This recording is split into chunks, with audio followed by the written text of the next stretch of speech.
Hello, everybody, and welcome back to another episode of Far Off Films. And I am always on your mind. It's me, Flippy Doopy. Who else am I joined with? It's me, Jake Gyllenhaal from, Michael Shannon from, Nocturnal Animals, also from the channel, Michael Shannon Productions. Yeah. That was weak, but Wow, that was... you were really You you were really stretching outdid yourself with that one. I know, that was one of my best ones, honestly. That's up there as one of my best. Anyway. Yeah, and I'm Tim Ford from Tim Ford Jong-un Productions. Ooh. Oh. Yeah. So Nice. I want to be inside Tom Ford, and you can quote me on that Yep. one. Right now, Jules is a nocturnal animal. Yes, I Staying up so am. late for the Faro film recording. It's almost midnight already, and Yeah, yeah. and this podcast could well be you're going Amy for 3 Adams. hours.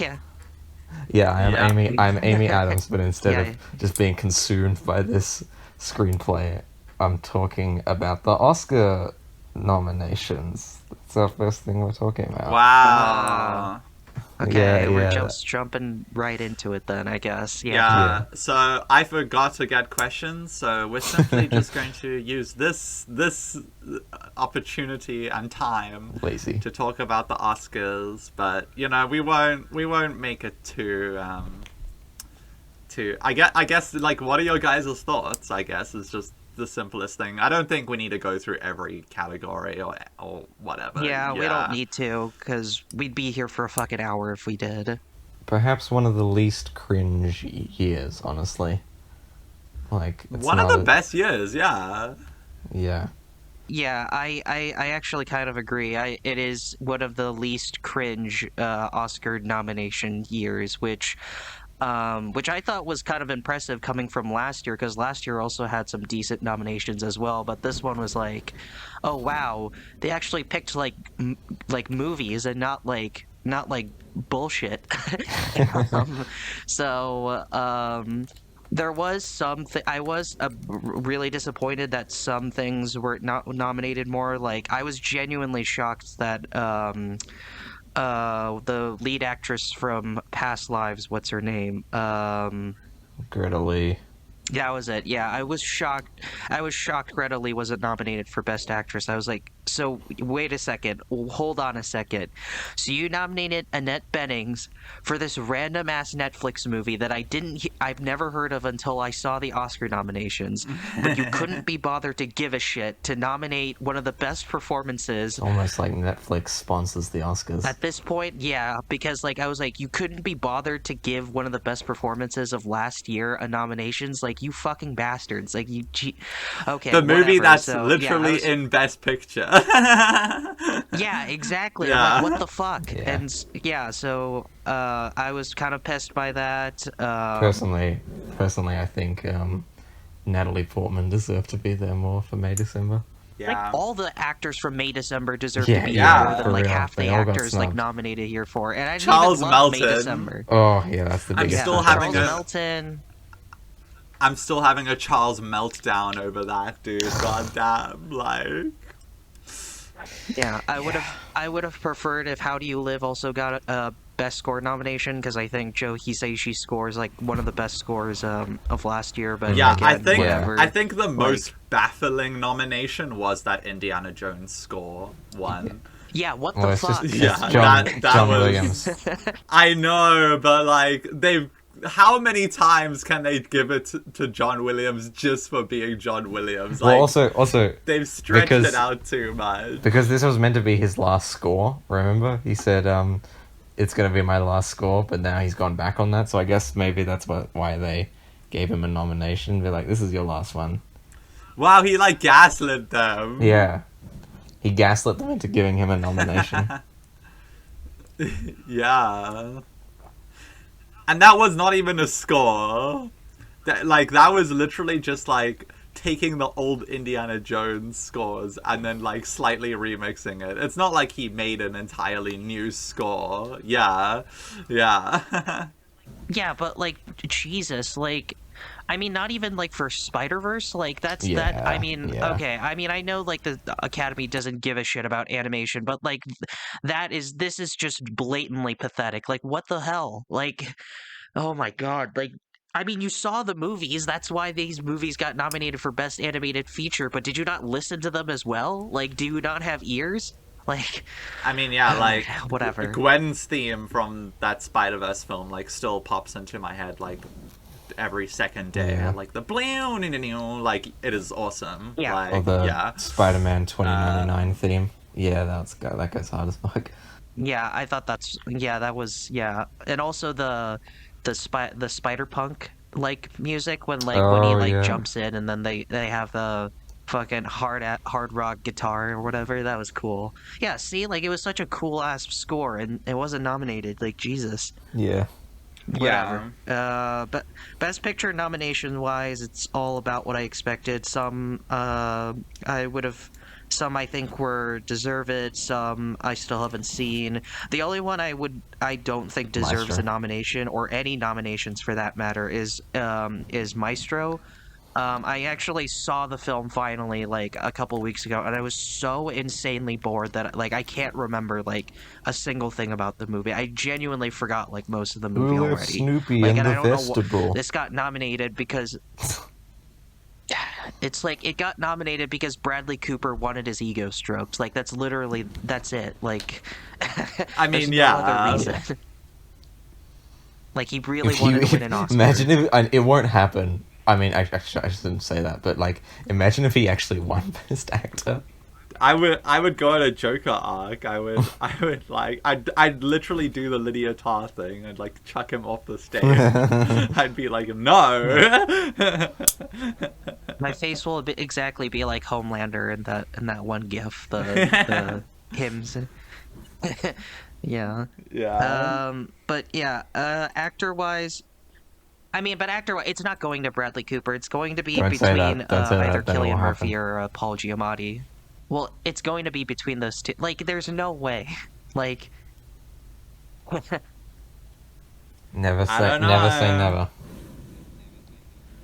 It's the Oscars are unpredictable, but yeah, I feel like yeah. I mean, I should you actually. guys think deserves it more between the two, between Cillian and Paul Giamatti. I think Paul. I don't Giamatti, take just because I sides like in the movie the better. I don't take sides in that. I think they're both great performances. I'd be happy for either one of them.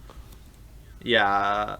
I would say Paul Giamatti just because I liked it more, and I mean the holdovers did make me cry. So, but Okay. honestly, I would not be unhappy if Cillian Murphy won just so I could hear Cillian his Murphy. Irish accent. So, Cillian Murphy. He's a little Cillian, silly. However the fuck you say Yeah. it. He's a little silly. He's a little silly boy. Yeah, he's a silly Cillian boy. Murphy. Yeah, exactly. Yeah. I I don't know about you guys, but I was genuinely kind of surprised that DiCaprio wasn't nominated for Best Actor, but the Yeah. other actors from Killers of the Flower Moon were nominated. I was kind of surprised by that, but whatever. I mean, I'm not as upset by that as the other things that I was mentioning, but I was still kind of surprised by that. yeah, it is a surprise. But you know, I can see why with the other people that are there. So, Nah, yeah. I should have been nominated. And I mean, maybe- I maybe still this think is a hot Andrew take. Scott should have been in there. Oh, Honestly, for sure. Like, After seeing All of Us Strangers, yeah, absolutely, Yeah. for sure, yeah. I think he is probably. I don't know if- Yeah, probably behind. Like, actually, now that I'm thinking about it, he's probably the best lead acting performance from the year. Like, Nah, I don't think so. let me look, because all the other like best lead performances I think of the year, they're all ladies. Sorry, but like, I mean, I guess Charles Melton counts as like supporting. Yeah, I would probably say Andrew Scott is the best lead acting performance of the year. So the fact that he's not in there really sucks. Like, I get why he's not there because, but yeah, it does suck. It does suck. It sucks that wasn't nominated. That Greta Lee wasn't nominated. Yeah, it's all this other shit that's just really disappointing. But whatever. Yeah, the what Greta can you Lee do? one is quite baffling as well. It's like, really? I didn't even really like the film that much. I'm going to give a hot surprised by that. take. I was like, oh, damn. Yeah. Yeah, like, I love the film, so it makes, like, but, like, even we can all agree, like, why the fuck wasn't Greta Lee nominated? Like, that's bullshit. That the entire movie was based on her performance, and Yeah. it's fine. I don't care. Yeah. I don't know, so this is gonna be a hot... So I figured we should just mention this, since this was, like, the hot topic when the Oscars I was was gonna bringing mention up, it so I'm just gonna anyways. gonna bring this up. This is probably gonna be a hot take, but I don't think I'm actually glad Margot Robbie wasn't nominated for Best Actress because I didn't think she gave like that amazing of a performance. If I'm being honest, like I have she was good.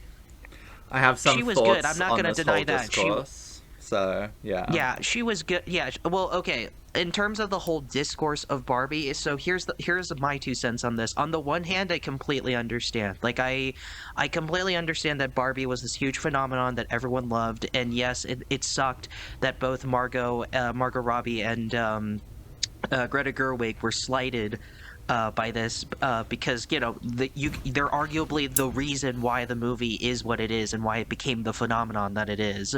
But at the same time, you have to ask yourself, looking at the Best Director nominations, can you genuinely tell me that Greta Gerwig is more deserving of any of the people nominated for Best Director? And that's fine if you do. And granted, I still haven't seen Anatomy of a Fall, so I can't 100% attest to whether the directing is deserving of an Oscar nomination. If we're being real here, Greta Gerwig, her direction was better than Justine Triet. Nah. It literally was not. Jules, shut the fuck up. Okay, let me go. Yeah, I'm you gonna hate cook. this movie for some reason. I'm gonna cook. I was Luca. surprised by that. Yeah, you didn't like the movie at all. No. I was surprised. I'm gonna It's go shot like now. shit. Yeah. I think you will agree with me, Timmy. Really? Yeah, Nah. I'm hoping you will. Anatomy of a Fall is a great movie, but that's not what it's not. I'm here to talk about. Jules is just I wrong. mean, if you can rely on me being an asshole, then yeah, then sure. I guess I'm a safe bet. I don't know. I have the movie like ready for me to watch at some point, so I'll let you guys know what my thoughts are. So, Yeah. Okay. Cool. All right, go off, Luca. Okay. Yeah, go off. Okay.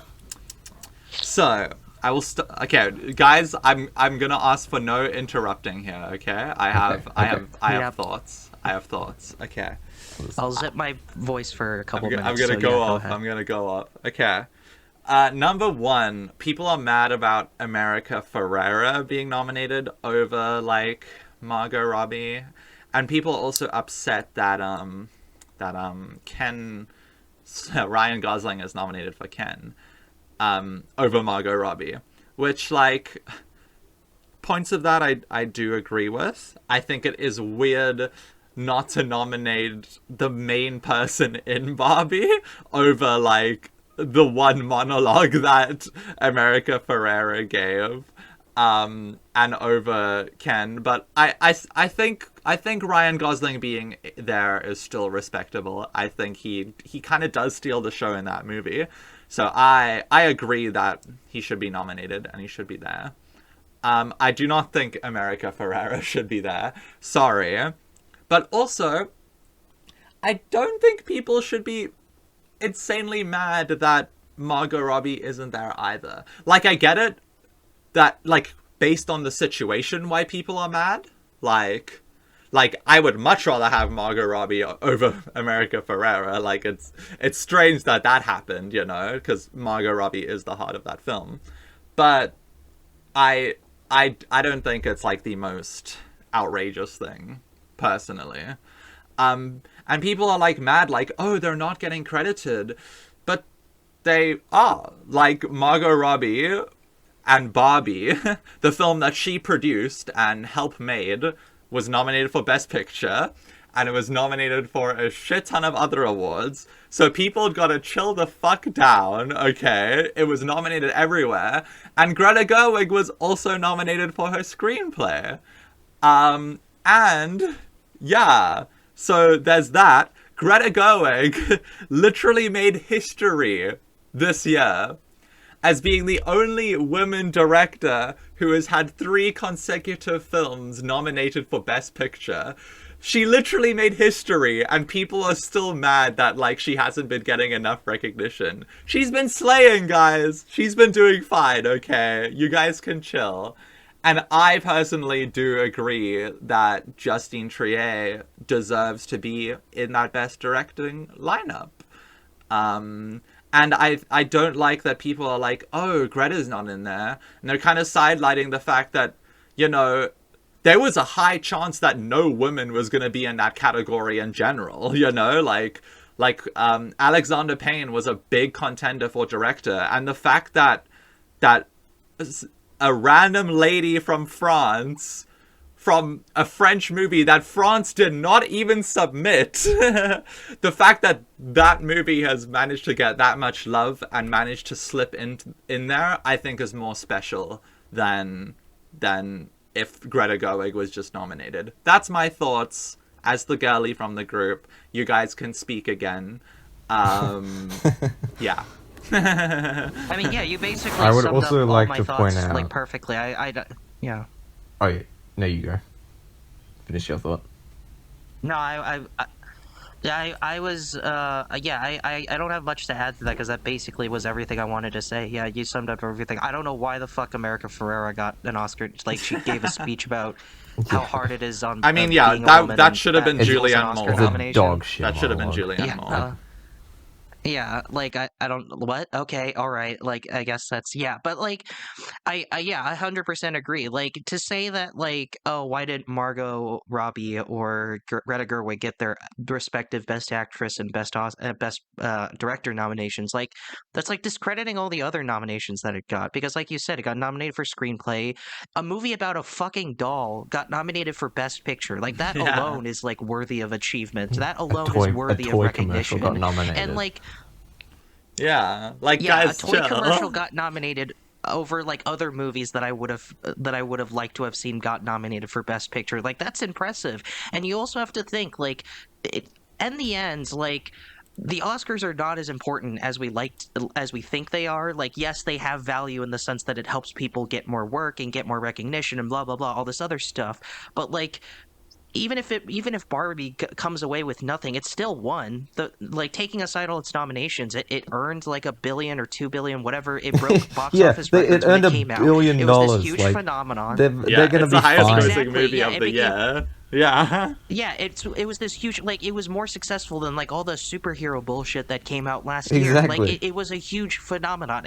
This movie will be remembered, like, Yes. for the next couple of decades. Like, relax, God, people. It's fine if it didn't get nominations. Just chill the fuck out. And it did Like, get nominations, is the thing. Yeah. Yeah, Like, it did get yeah. nominations, so calm the fuck down, reprioritize your issues, and then just move on with your life and get angry about something that actually deserves your anger, you know? Like, Yeah. Yeah. I was very. And also, I was- yeah, no hate to Barbie. I love Barbie. But yeah, that and Greta Gerwig literally made history this year. So be proud of her for that. She, yeah, like. And also, but yes. also the fact something else made history, which I was annoyed that this whole fucking thing that this got shafted because for this stupid fucking Barbie thing was that the first Indigenous woman was nominated for Best Actress, Lily Gladstone, in Killers of the Flower Moon. Like exactly. that is yeah, a but no one monumental gives a shit about achievement. that. Yeah, everyone's like, oh, Yeah, but no one fucking gives Barbie. a shit about I that don't- because people are more interested, like, yeah, like... Yeah. I mean, to be honest, it was mostly normies, like, who've only seen, like, Barbie and Oppenheimer, and that's it this year. Yeah. The Yeah. 3 films a year crowd. And also think about it... There was another thing that I was No, going to go point ahead. out, which was that yeah. Margot Robbie is now a 4-time Oscar nominee because she's been nominated once for I, Tonya, once for Once Upon a Time in Hollywood, and for producing, she got nominated for Best Picture for Promising Young Woman, and now Barbie. She is 4 times Oscar nominated. Yeah, like she's chilling. Yeah, like Yeah. yeah, like the whole, and think about it like this, like it by taking some spots away, And she's only you know, 33 for as well. Barbie, Like, she's got you plenty of allow- time. Yeah, she's got plenty of time to win an Oscar. You know, it's fine. Like in the meantime, give more recognition to Marty got it artists eventually. who probably like no one would have fucking heard of. You know, like I'm sure no one had heard of Justin Triet. I hope I'm saying Exactly. that And it's Yeah. and like before, and so like- many people are gonna Yeah. see that now, and they're gonna be like, "Holy shit, this movie slipped in. Like, what's this random movie, Anatomy of a Fall? I want to go watch that movie now." Like, that's great. That's great. My mom wanted to watch Anatomy of a Fall only because she heard about it because of the Oscars and the Golden Globes and Yeah. stuff, and that's really special. And Zone of Interest as well. So Zone many of people Interest- are gonna be. Yeah, Zone of Interest went wide like a few days after the Oscars nominations came out, so like more people have got eyes on it now. They're like, oh, this is coming out this weekend. Let's go see it. Yeah, and speaking of, Yeah. I mean, you guys want to just go into Zone of Interest? I'm done talking about the Oscars, by the way. So yeah, that would have been a fine transition. I mean, yeah, we can end off quickly. Yeah, Oscars this year though, besides all the fucking controversy, rarely based. Yeah, I'm excited for snubbed. them. I'll record a video. Yeah, May December was snubbed a bit, well, a lot. But besides that, were- like, I'm not there were too some particularly snubs that I was unhappy mad about about, but anything. yeah. It's not not too hateable this year. Yeah. How did you guys? And plus, the "I'm Just Ken" song got nominated for Best Original Score. All right, so like, I just feel like out of obligation, I have to watch the Oscars. You know, because it's like it is you like don't a have to. cultural phenomenon. It might be I mean, it's a really, really fucking boring cultural phenomenon, but like it is a yeah, if cultural you find phenomenon it that I would like to be a part of. boring and you don't care about it, then you don't have to watch it, bud. Like, it's simple as that. I find it fun No, and I just- intriguing, and I truly do think that they matter. So Intriguing. that's why I'm watching them. No, but like I still like get excited like when the things that I like am passionate about like win, you know? Like I remember Yeah. the first time this happened was like when Parasite like won a bunch of awards and I was like literally Oh, flipping my yeah. shit. I was like no fucking way, you know? And then you I know, was it in a, happened again last year when I was everyone... I was on a school trip in America at that time, and I was just watching it in my room with like 2 other guys, and they're just kind of watching it in the background, and because they're not like movie people at all. Mm-hmm. And when Parasite fucking won, I like Yeah. flipped my shit. I went like crazy, and they're like, "What? Are you okay? Like, why are you getting so excited?" Yeah, I was there. Yeah. I was there when Parasite won. There's Historic my moment. reaction is still on my channel. My reaction is still on my channel from all those years Is it? ago. And yeah. And then Wow. I've never seen That it. far and then back. and then also my reaction is not on the internet for this, but when Call Me by Your Name won screenplay, that sent me. I was like, oh my God. Yeah. Like, I was so happy. I was, yeah. James Ivory finally won his Oscar. But yeah, Um, in terms of yeah. stuff I'm hoping Yeah, to I was- win, I poor was- things, please. Holdovers, Killers. please. Zone Probably of interest, not. please. Yeah, that's what I want to win stuff. Yeah, least Yeah, cringe I- one. The only best pictures I think don't deserve to be there is like Honestly, just Maestro. Maestro. Yeah, just Maestro, Maestro doesn't deserve Anatomy to of be a there. Fall, and Past Lives. Those are the only ones I'd say don't deserve to be there. Everything else though, yeah, that sounds about good. Yeah, I still haven't seen. May I December still haven't for them. seen. I've only seen not. There are only 3 films from this list that I still haven't seen. I still haven't seen Zone of Interest. I still haven't seen Anatomy of a Fall, and then American Fiction. Those are the only 3 I haven't seen. Yeah, the rest, that's I the think. American Fiction's the You know, only one even I the haven't ones seen. the ones I didn't really care for, even I can like justify, like I didn't really care for the Holdovers whatsoever, and I didn't really care for What else? Hold on. Well, okay. Barbie? Well, I mean, yeah. Maestro. Well, okay. I guess like, yeah. Well, Maestro Well, yeah, definitely, but I you guess can't like, justify that being in if we Best take that Picture. aside of the yeah. Well, yeah. I can't. That's totally justifiable. Like I am admitting that like I can totally see why people love this, and I'm not surprised at all that it got nominated for Best Picture. I I didn't am much care just, for it, but I think yeah, it is also justifiable. Yeah. So I I am don't just have a so heart. glad Remember, I'm just a that I can gigantic say, asshole. I'm just so glad that I can say, Best Director nominated, Jonathan Glazer. That has been such a long time coming. Yeah. Nice. Speaking of It's probably Jonathan gonna go in- Glazer, Yeah, speaking the of, zone of That's interest. the zone of interest. Yeah. Timmy, mute. All right. I'm gonna leave. So let. I mean, Yeah, you I'm could stay for a bit. Jules and I will say when we will go into spoilers. I'd rather you just go into spoilers now because I would prefer. I purposely am avoiding anything about this. I know it's Okay, like about cool. Nazis and stuff, but like that's about it. I purposely don't know anything else about the Alright, movie, so cool. I'm gonna just leave and then you guys can let me know when Make you're done yourself a cup talking. of tea So, or something. all right, bye. Make some toast. Okay, Yeah, I bye, will. Timmy. Bye, Timmy. See you in like Bye. 25 minutes. Okay, Luca, where do we start? Yeah, so Timmy didn't see the zone of interest, everyone. So Jules and I are gonna do Yes, what I saw this months what ago they did in November for- at a one-time film festival. I managed to buy a ticket just in time, and I got in, and it was awesome. And yeah, oh my goodness, It was your favorite movie of last year, and you haven't It was been my able f- to tell. It was my favorite yet. movie of last year, and I've not been able to talk about it with anyone. Aw.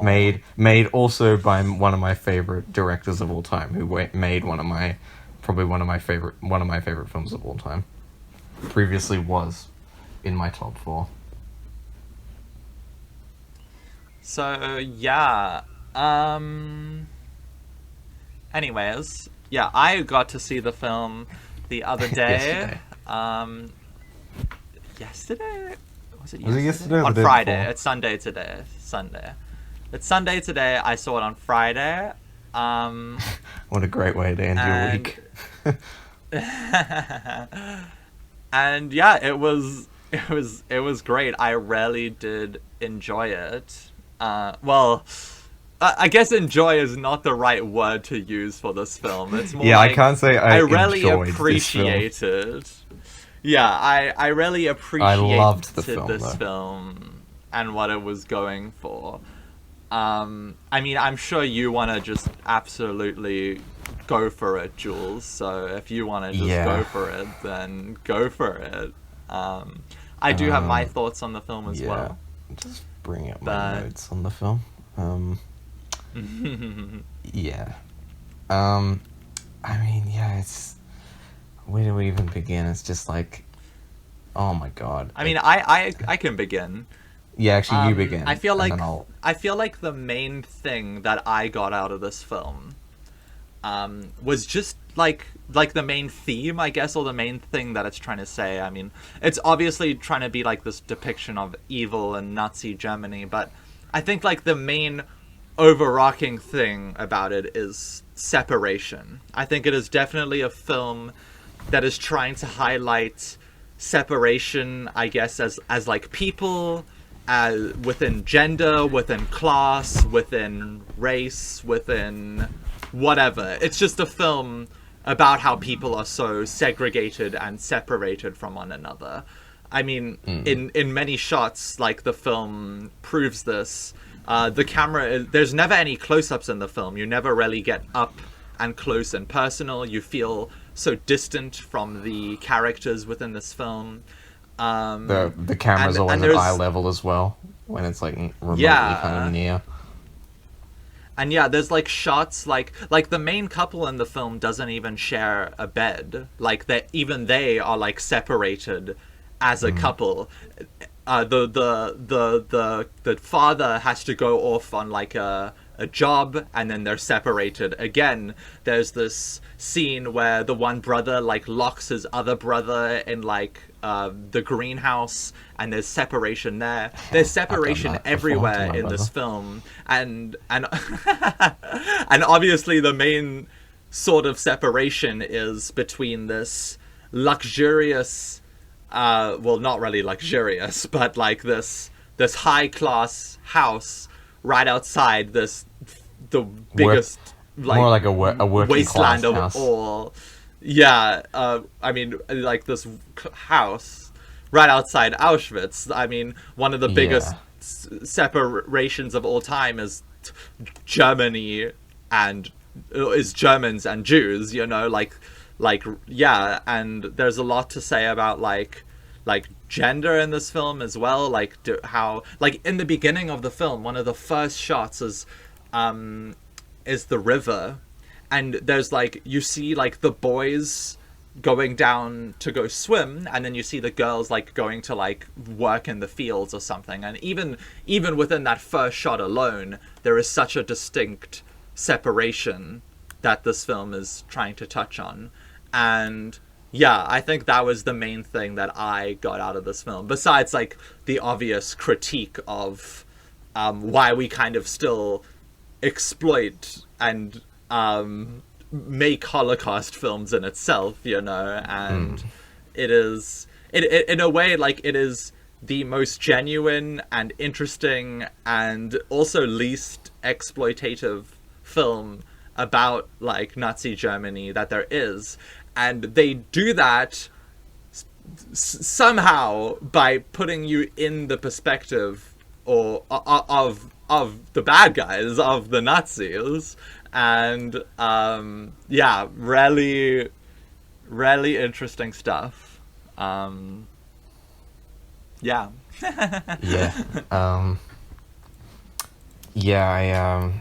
I did very much love the film. I think it's kind of one of those films, the best way I can describe it is kind of like, you know that saying like you stare into the abyss long enough, the abyss stares back. That's kind of like what this film is to me, sort of, in a way.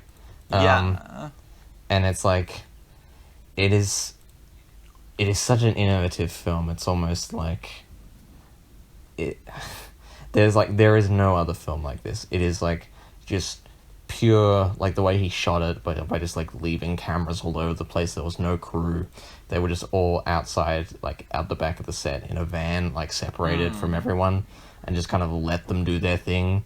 Like it's almost like it's like surveillance footage almost. And yeah, it leads to such like a real feeling, like, and the way the camera is always at eye level. Like I feel like such a like I am as much of a fly on the wall as I could ever be in like any film ever.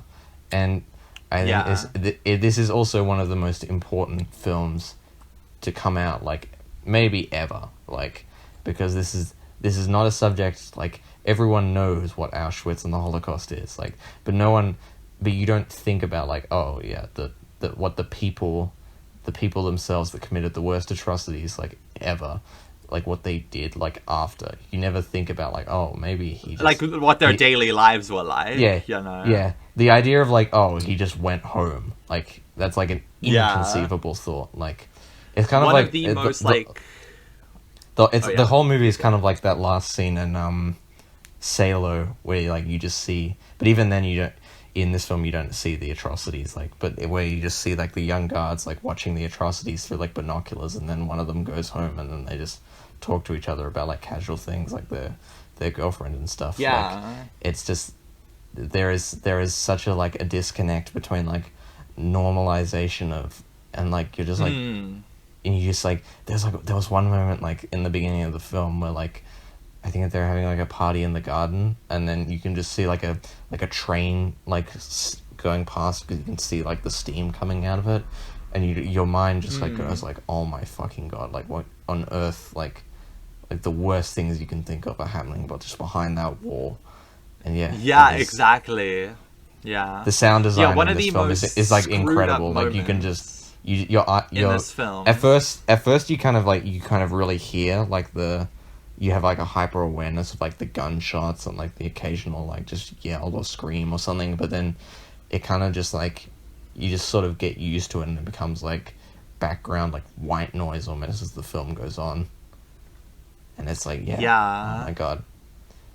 Yeah, I mean, one of the most screwed up aspects about the film, it's one line, but it's like, I think Sandra Hüller and her husband ears, yeah. are like talking about, yeah, she did have a big year this year. Essentially, one of the plot lines is that they might have to relocate. And she's like, I don't want to relocate. Like, this is my home. I don't want to leave Auschwitz, and it's like, yeah. Yeah, it's like, and to think that like you could live like this, like call this place like a home is like so like disgusting. It's like, oh my god, like literally how built your house on the bones of people, like not even as an expression. Exactly. Yeah, it is like one of the most haunting aspects. What I don't know if you noticed this, but this film kind of portrays like all the stages of pollution in a way.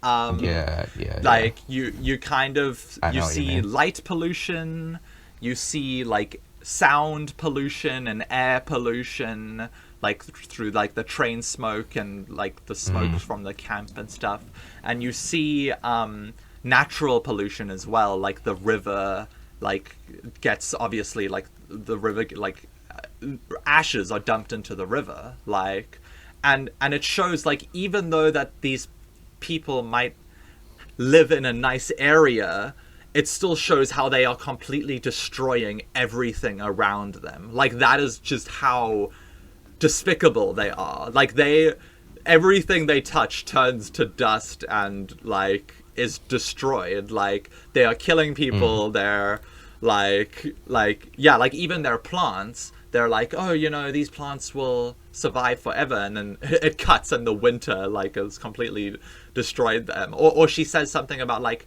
oh, I can't wait for the vines to grow up across the whole wall, and then like obviously the winter comes through, and like it just shows like how they can't even keep this like this sense of serenity. Like they are destroying everything around them just by existing. Like that's just how much of a pure force of evil that they are. And and like even near the end of the film, you kind of you see the main character, I guess, like the father character, and he's like at the big like I don't know, Nazi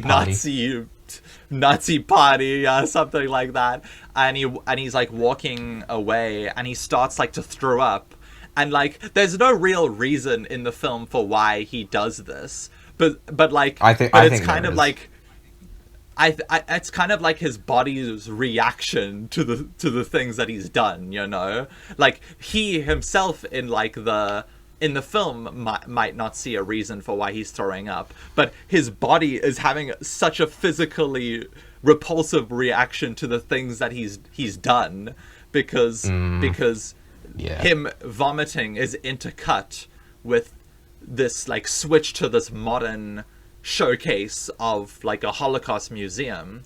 And I don't know what you thought about that switch to the modern part of it, Jules. I really loved it.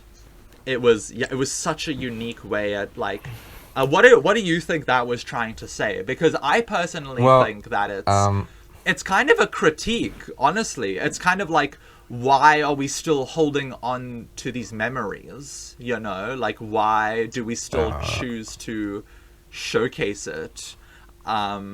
Which I think is a very interesting thing to take. I don't think so. I don't think that's what he was trying to say, but was kind of what I was trying to. I was leading into it, but I got, but yeah. I do like that they it's kind of leading into a greater point that I was trying to make there, but that they never refer to the what they do in the camp. They only ever really refer to it as work, but they only ever really say it indirectly. There's never a moment where they actually say like we're killing like Jewish people behind that wall. Yeah. They just it's like it's an unspoken thing, but obviously we all know what's going on. We can all see what's happening. Yeah, and it's exactly. like, so they're kind of, they treat each other with like this. There is, as I said, this unspoken thing, and like you have to understand like as well, like if you know like German history, you've studied World War II and like Hitler and Nazi Germany, you know like how great Hitler's influence was, that like he really convinced most of his supporters that Jewish people were like the worst people on the planet, and like they all needed to be exterminated. And there is this like, he rose to power basically on like a tidal wave of hate and just like, and fascism. Yeah. And that's what fascism is basically, is hatred. And that's the way I interpreted that scene in the hallway where he just starts retching. It's like the hatred is like burning up inside him, and he can like of other people, and he's just like, it's a moment where he's just like, I there is so much hatred inside of me that just I have to work, I have to kill, Expel it. and Yeah, I have to expel it, but I can't ever say it like in public. I can't ever really say like I hate Jewish people, they need to all fucking die. And don't clip that, by the way. And yeah, don't clip that out of context. Yeah. So he just tries to wrench that hate out of him, like physically, like That's all the interesting. hatred inside That's of his really body. interesting. And then Yeah.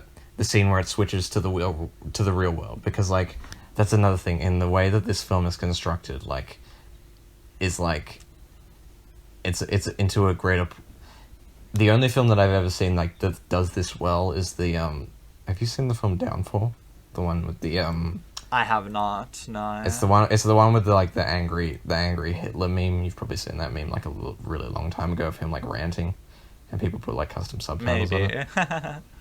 Yeah, but anyway, that's the only film that I think, because people have this like really like they go like, no, you shouldn't like humanize Nazis, as if like that's a to emphasize that that's to imply that is sympathizing with them, and say like, oh, they weren't all bad and whatnot, which they're not. They are disgusting like human beings. But I think we have to humanize them, because like when you look at like a film like Inglourious Bastards, like it's like Hitler is like really like cartoony, like 99999 kill these fucking... Yeah. Like he's a cartoon, or like Jojo Rabbit, like even though that film is kind of about not humanizing Nazism as well, but like we treat Nazism as if it's like a really like cartoon like evil thing at this point, but these were real people. They walked this earth, they did these things, they actually they existed at one point, like they breathed the same air as we breathe like right now, and they went to work, they kissed their family goodbye, and they went to work doing the worst thing that has ever occurred in the history of this planet. And we need to reckon with that. And that's what I think the real life, when it cuts to the real life, is all about. That's Jonathan Glazer saying like, there is no way that I can show this or communicate this other than what I've just shown of just the people living with like just things happening, and then I cut to just, and I don't show ever what they're doing really, but I just cut to just the real life people, and there is just shots of just like the hundreds and hundreds of boots and luggage of real people. Like that's all like he's going like, that's all I can say. Like I just have to show you like this in its purest form. I can't fictionalize this, because that's what a lot of people like criticize like movies like Schindler's List for, like kind of not entertaining is the right word, but just like putting like tense glorifying scenes, like glorifying, like the one in Schindler's List where it's like, is the water gonna come out, or the gas of the showers? But and it's just like, no, I'm not doing that. This is just the biggest atrocity ever in its purest form. This is what I'm showing you, and it is so haunting. I was like, I was just like shell shocked afterwards. I was like, it's hard. It is hard to talk about. Like, you just kind of have to grapple with like the fact, like you might hear like in history class, like, oh my goodness, like this is like the worst thing ever. But like when you see something like this, you just really have to like grapple with the fact like this happened, This is like a real thing that other humans did to other humans, and it is so horrifying. Yeah. I mean, yeah, I definitely I agree with you. Like, I definitely agree that, like, with what you're saying there. I do like that. Like, the film definitely humanizes them, but it doesn't forgive them either. You know? No, definitely, like, definitely. Yeah. By humanizing, I mean, like, and humanizing doesn't mean sympathizing. It just means that yes, by exactly, showing them for what they are. Because this is like, yes. it's not like a film that, like, he absolutely refuses to be impartial, which I absolutely love. Yeah. Like, he is just like, purely and even showing he portrays like this their absolutely people... disgusting behavior. Like, they're Yes, absolute exactly. evil, just for what it is in its purest form. Oh, another thing that I noticed, the baby in this film is never not crying. Like, the baby is always fucking crying, and even that can be seen. Like, the baby is in this constant state of unhappiness. Like, even the baby knows, like, that it's in this, like, force of evil, you know, like which is more very just like interesting. that is very interesting.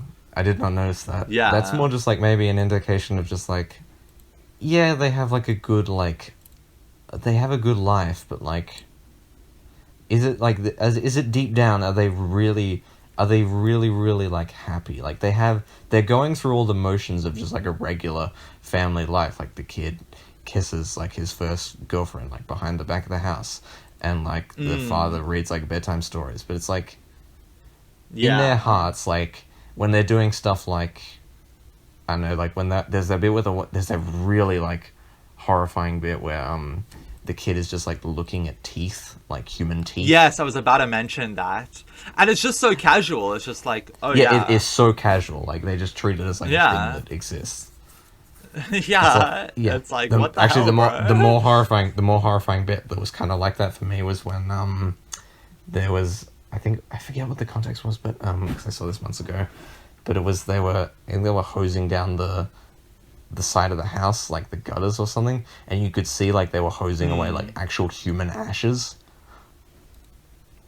Yeah, so they were what my friend pointed out is that they were also actually using the human ashes to plant their crops as well. Yes. Like, they were using the ashes to like help their crops grow, and it's like, oh my goodness, like that's like how much you couldn't. Yeah, it's like, it is pure infliction of evil, and it's very unique.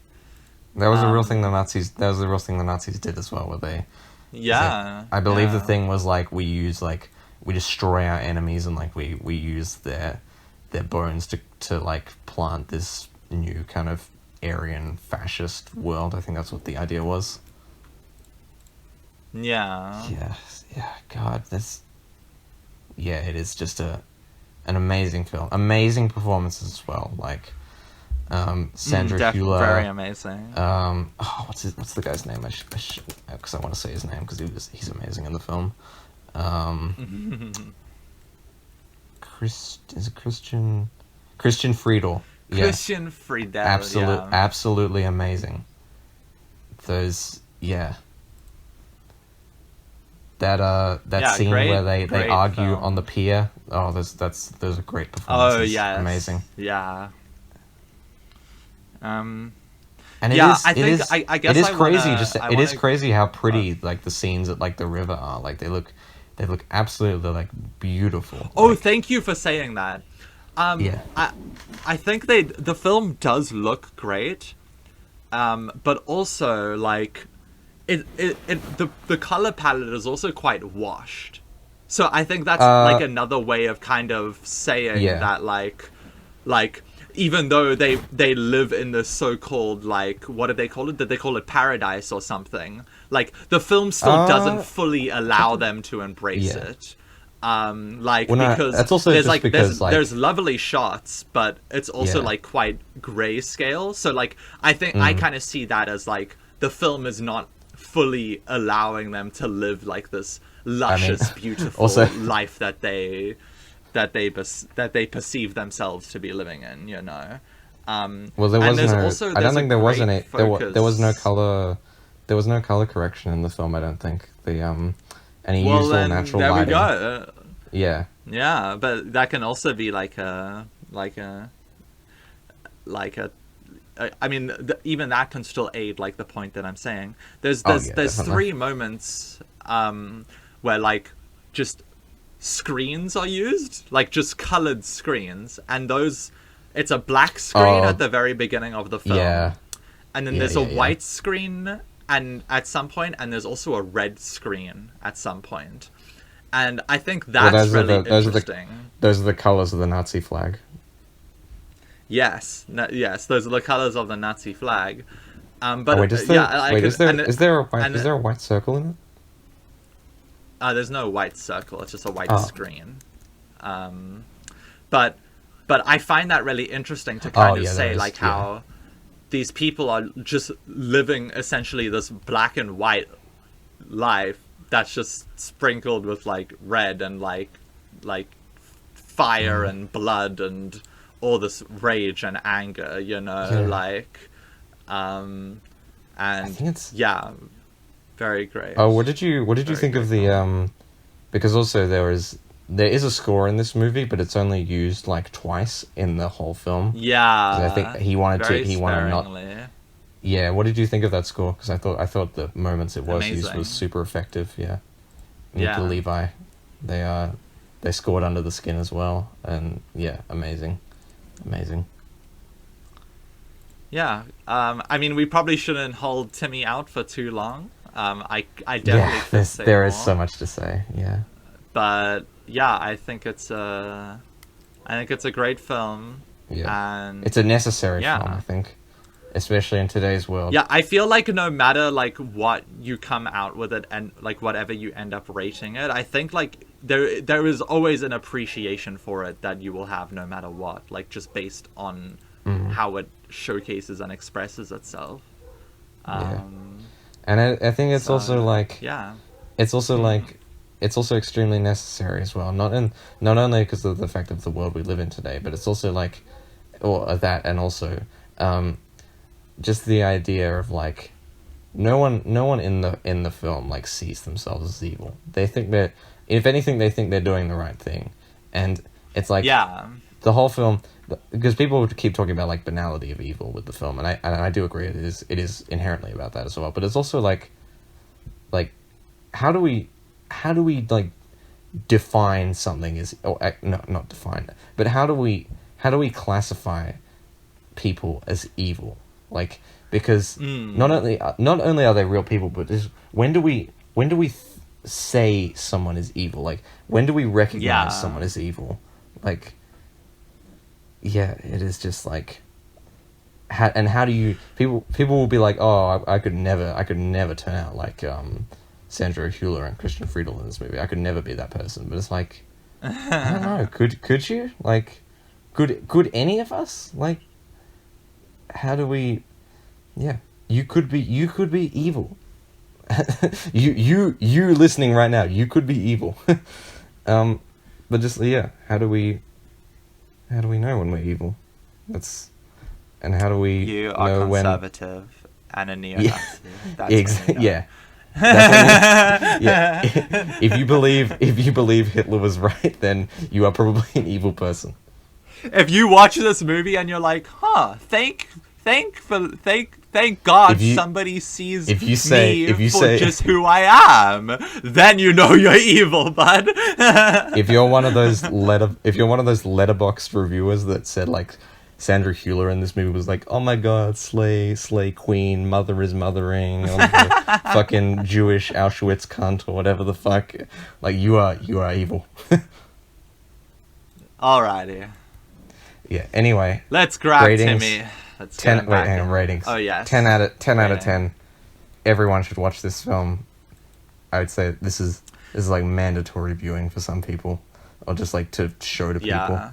I cannot wait to see it again. I'm going to see it again so quickly. I also think it's really great. 10 out of 10.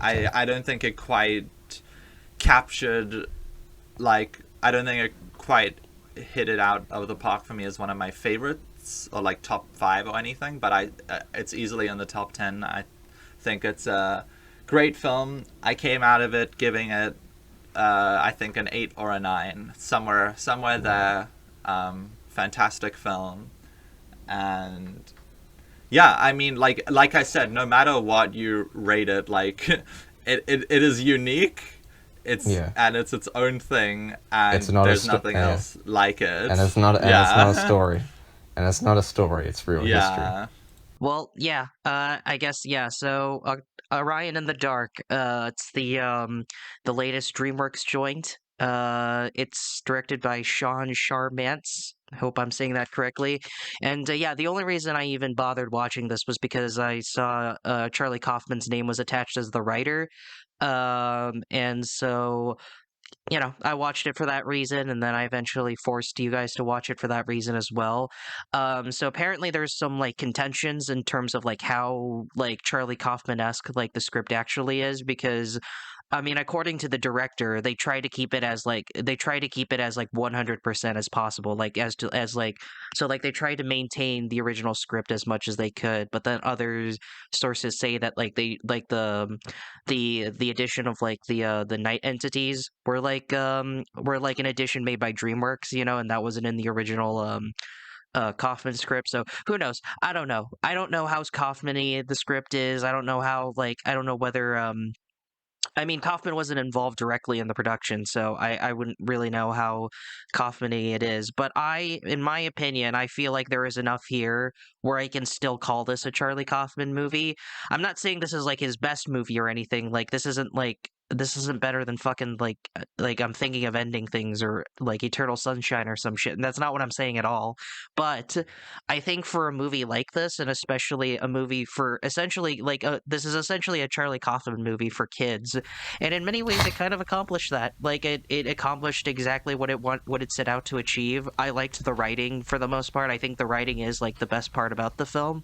Like a lot of the whole okay, spoilers, because I can't, there are some things about this film that I couldn't talk about in my original video that I do want to bring up. So there's this meta narrative within the film that I just really like. I was like squealing with glee about, where it turns out that the story that Orion is in is actually a story within a story. So it's a story that Orion adult is telling his daughter Hypatia about, as a way of getting her to conquer her fear of the dark. And I love how in the second half, what I love is how at a certain point, the scene where Dark kind of basically kills himself.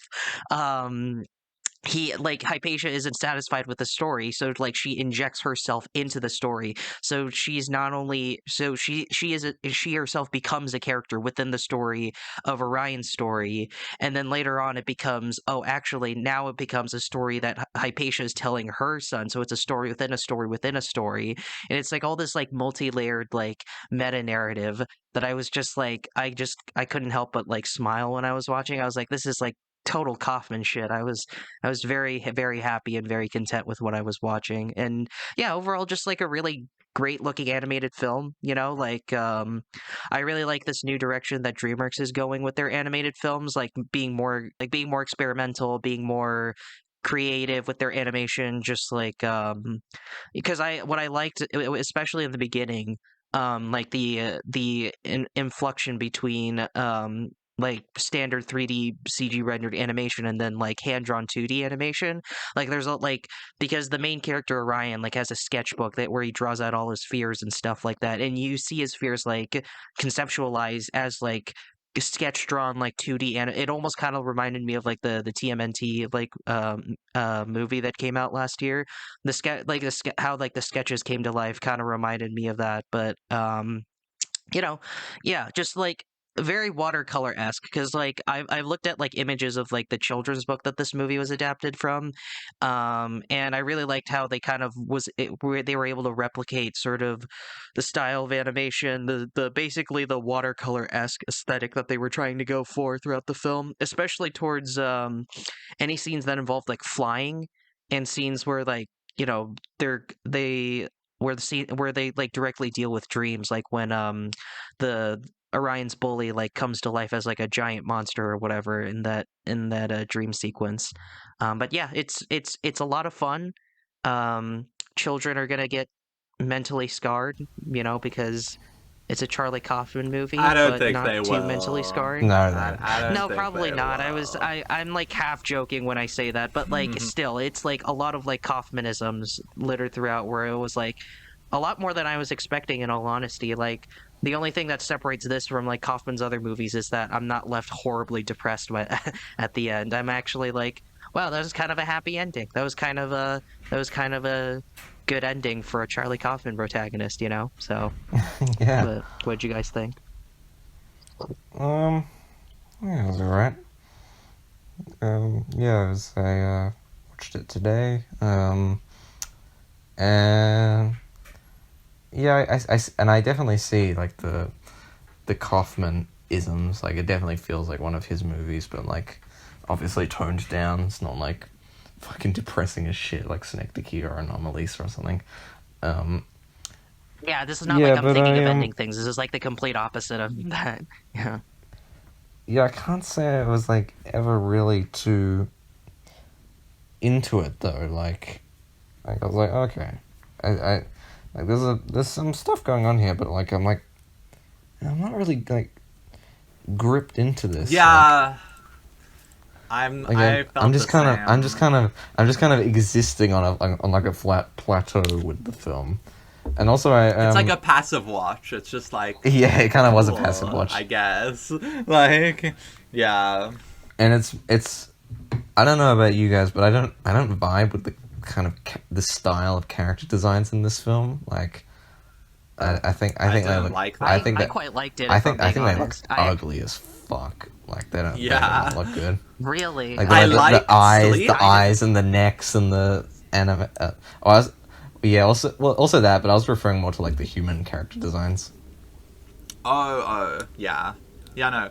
For me, I was like, okay, yeah. I just want to preface that I'm definitely not as vocal about it as Timmy, but I also am low-key kind of a Charlie Kaufman simp. Like, I fucking love the guy. I mean, Oh yeah, he I am wrote, too. We well, all are. he co-wrote, yeah, we but all are. Yeah, he we're not like anti Charlie oh Kaufman at yeah, all. yeah, None no. of us are. Yeah. Like he co-wrote my favorite film of all time. like I love the man, He co-wrote But that? he co-wrote Eternal Technically, it was Sunshine. he. Oh, I thought that was only him who Well, wrote that. technically, Yeah. it was. It was him and Yeah, Michel I always thought Gondry. that he was. Oh, Oh, yeah, I guess that makes sense. Yeah. Yeah. Mhm. But anyways, not gonna lie, this kind of just this is gonna sound really bad, but it It's kind of mid. felt like someone that was trying to be Charlie Kaufman. I'm not gonna lie, it just didn't feel genuine enough. Okay, no, there were moments that rarely worked I for don't- me. There were moments that rarely worked for me in terms of the script. And I don't think the script is even the film's biggest problem. I think it's more Yeah, of the neither do I. direction. Yeah. I think if Yeah, I Charlie would agree with that. himself Yeah. directed it, it could have been way more different to what we actually got. Because I don't know, like when I think of like recent kids animated movies that have also managed to like feel very mature, I think of like Puss in Boots. And Realistic. and like that depiction of film panic like attack. just feels very earnest and in the things that it's trying to say, and obviously it has a more distinct style within its direction and animation, and it has a better script in my opinion. And like and I was thinking of it in this way, and I was like, I think if he just wrote like just a more like genuine story and didn't try to like make it super layered and methodical, I think it might have turned out better. You know, if he just See, kind I of disagree. I think it is a genuine story. Like I don't agree with this. I will agree that like I think the directing is like probably the weakest part of the film because like there isn't anything about like the directing that I would say was like exceptional. Like you said, like this isn't like a Puss in Boots Spider-Verse-esque like movie where like oh like the action scenes or something or like the flying scenes are like as dynamic as like that. So I agree on that, but I don't agree with but the idea that like the story is genuine. I mean, like, I think the story is... It's genuine. It's just a bit, like, messy at points, honestly. Yeah. Like I don't think it's fully cohesive throughout the whole thing. Like, they introduce things and, like, switch between character motives, like, quite drastically. And, like... I will say the second act is the weakest part of this film. I will say that. Like, the second act of this film felt the least like Charlie Kaufman-esque, if that makes sense, because I loved the first act of this film. I loved his like narration where he's like going on and on about his fears, about how like, oh, I'm scared like to talk to this girl, I'm scared to like give the answer in class, even though I know the answer because I'm afraid I'm gonna mess it up and I'm afraid of like my school bully and stuff like that. That's just like pure Kaufman-esque dialogue. Like the way this kid was talking was just like a really Kaufman-esque, and I loved the character of Dark as well. I loved his animation stuff, like the way he like animated on screen. I liked his design. I guess this is a... I liked when he was I actually guess I'm in the minority dark. when they say this, but yeah, I liked the, you know, there were little quirks about him that I really liked. I liked the little home movie he made, narrated by Werner Yeah, that was... Werner Herzog was in this movie for like 2 seconds. I was like, what? Yeah. That was really funny. My favorite like, German, I mean, he was German man. What are you doing here? Yeah, It was funnier when he showed up in Penguins of Madagascar for like 1 second. Yeah, and when I was talking about the lack of direction, like, I think that also comes with, like, the animated style. Like, I'm sorry, like, in terms of the characters and just how it looked as well, like, I was not vibing with it. It kind of just looked like a regular-ass Netflix animated movie to me. Like, I did like the scenic weird that stuff. I was like, is this... I liked the watercolor stuff, and I did like some of the characters. I really like Sleep's character design and like that kind of morbid joke of how they actually put people to sleep. That was a very Kaufman joke. Yeah, but the rest of the characters I did not really vibe with. I was like, you could be way more creative with the type of thing that they are trying to express here. And... I liked Insomnia a lot. I thought that was a really cool character design and just character in general. And I like. He sounded like Mike from Red Letter Media. And like, it's sad to say, like Dark is the most annoying and least creatively designed one. Like, he's kind of just a guy in a hood. Like, and his voice acting is so annoying as well. Like I actually liked his voice acting. His character, I didn't. Yeah, I liked his voice acting because the whole point of that character is that like he's trying to like distill the idea that like, oh, the dark isn't super scary at all. Like, you don't have to be afraid of the dark. See, I'm like a friendly guy or whatever. Like, he still like kind of looks like what I assume like an entity representing dark should look like. But like, I like the choices that they made with the character. I like how instead of going with some like traditional spooky ghoul or some shit, they went with essentially kind of a weirdo, like kind of like a friendly weirdo with like a hood. That's fine. And I just don't think that the voice or the design was like, it was, yeah, I mean, I don't know. Yeah, and he says a lot of like jokes like that I've really found amusing. Like, one of them, I wrote them down, where they're like going through the forest and they went through the ladybugs, and Orion's like, no, I'm afraid of ladybugs, I'm allergic, and Orion's like, the Dark's like, you're allergic to living, and Orion's like, what? Nothing. Like, little quips like that I found just really cute and really amusing, you know, like. Yeah, I mean, there is definitely more positive in it than negative stuff. Like, I thought it was cute and it was like cuddly, like it was a sweet film, but like yeah, when I think of like all of its elements put together, I was like, yeah, this definitely could have like there is major room for improvement, like in all of its aspects. Like it's not bad how it and is. I absolutely agree. It's not Yeah. bad how it is, but it could be better, you know, like it could be better in the script. Like there are so many mumbled, jumbled moments, like they introduce this idea like, oh, if you die in a dream, you die in real life, and like I don't think they really explain that. And then also like they're like, oh, Orion, like, you know, he's like chilled with the dark now, and then they're like, oh no, but you need to be afraid of it again. And then they like have that classic thing where like the friendship breaks up between them, but then like 5 minutes later, like they're yeah, but then like 5 minutes later, like they're Can't chilled believe out you backtalked me. again, and like there's like not really development there, and like I did that like, ending with like the spaceship coming in as well was also just threw me off, and it was just kind of like cringy. It was like, really cute. I liked I that. don't know. Yeah, I don't know. I thought that was cute. Yeah. I did not Like, vibe and with again, that. it services the meta narrative of the film too, because this is not just like Hypatia inserting herself into the story. Now it's Hypatia's kid inserting himself into the story, so it's a story within a story within a story. get And I thought that was very that. cleverly written. Yeah. I just feel like if he like I don't know. It's a like, bit I of a feel like he tonal doesn't whiplash, have to though, for me. always. Yeah, I feel like he doesn't always have to like go for this meta vibe. Like sometimes he can just like play Nah, it that's straight, just his you thing. know? I know it's just his thing. Yeah, I mean, that's like telling what's an equivalent? That's like telling Quentin That's like Tarantino telling- to not say the N word. I know. Yeah, that's like telling Quentin Tarantino not to put feet. That's like telling Quentin Tarantino not to put feet in his movies. Like that's like it's just gonna happen.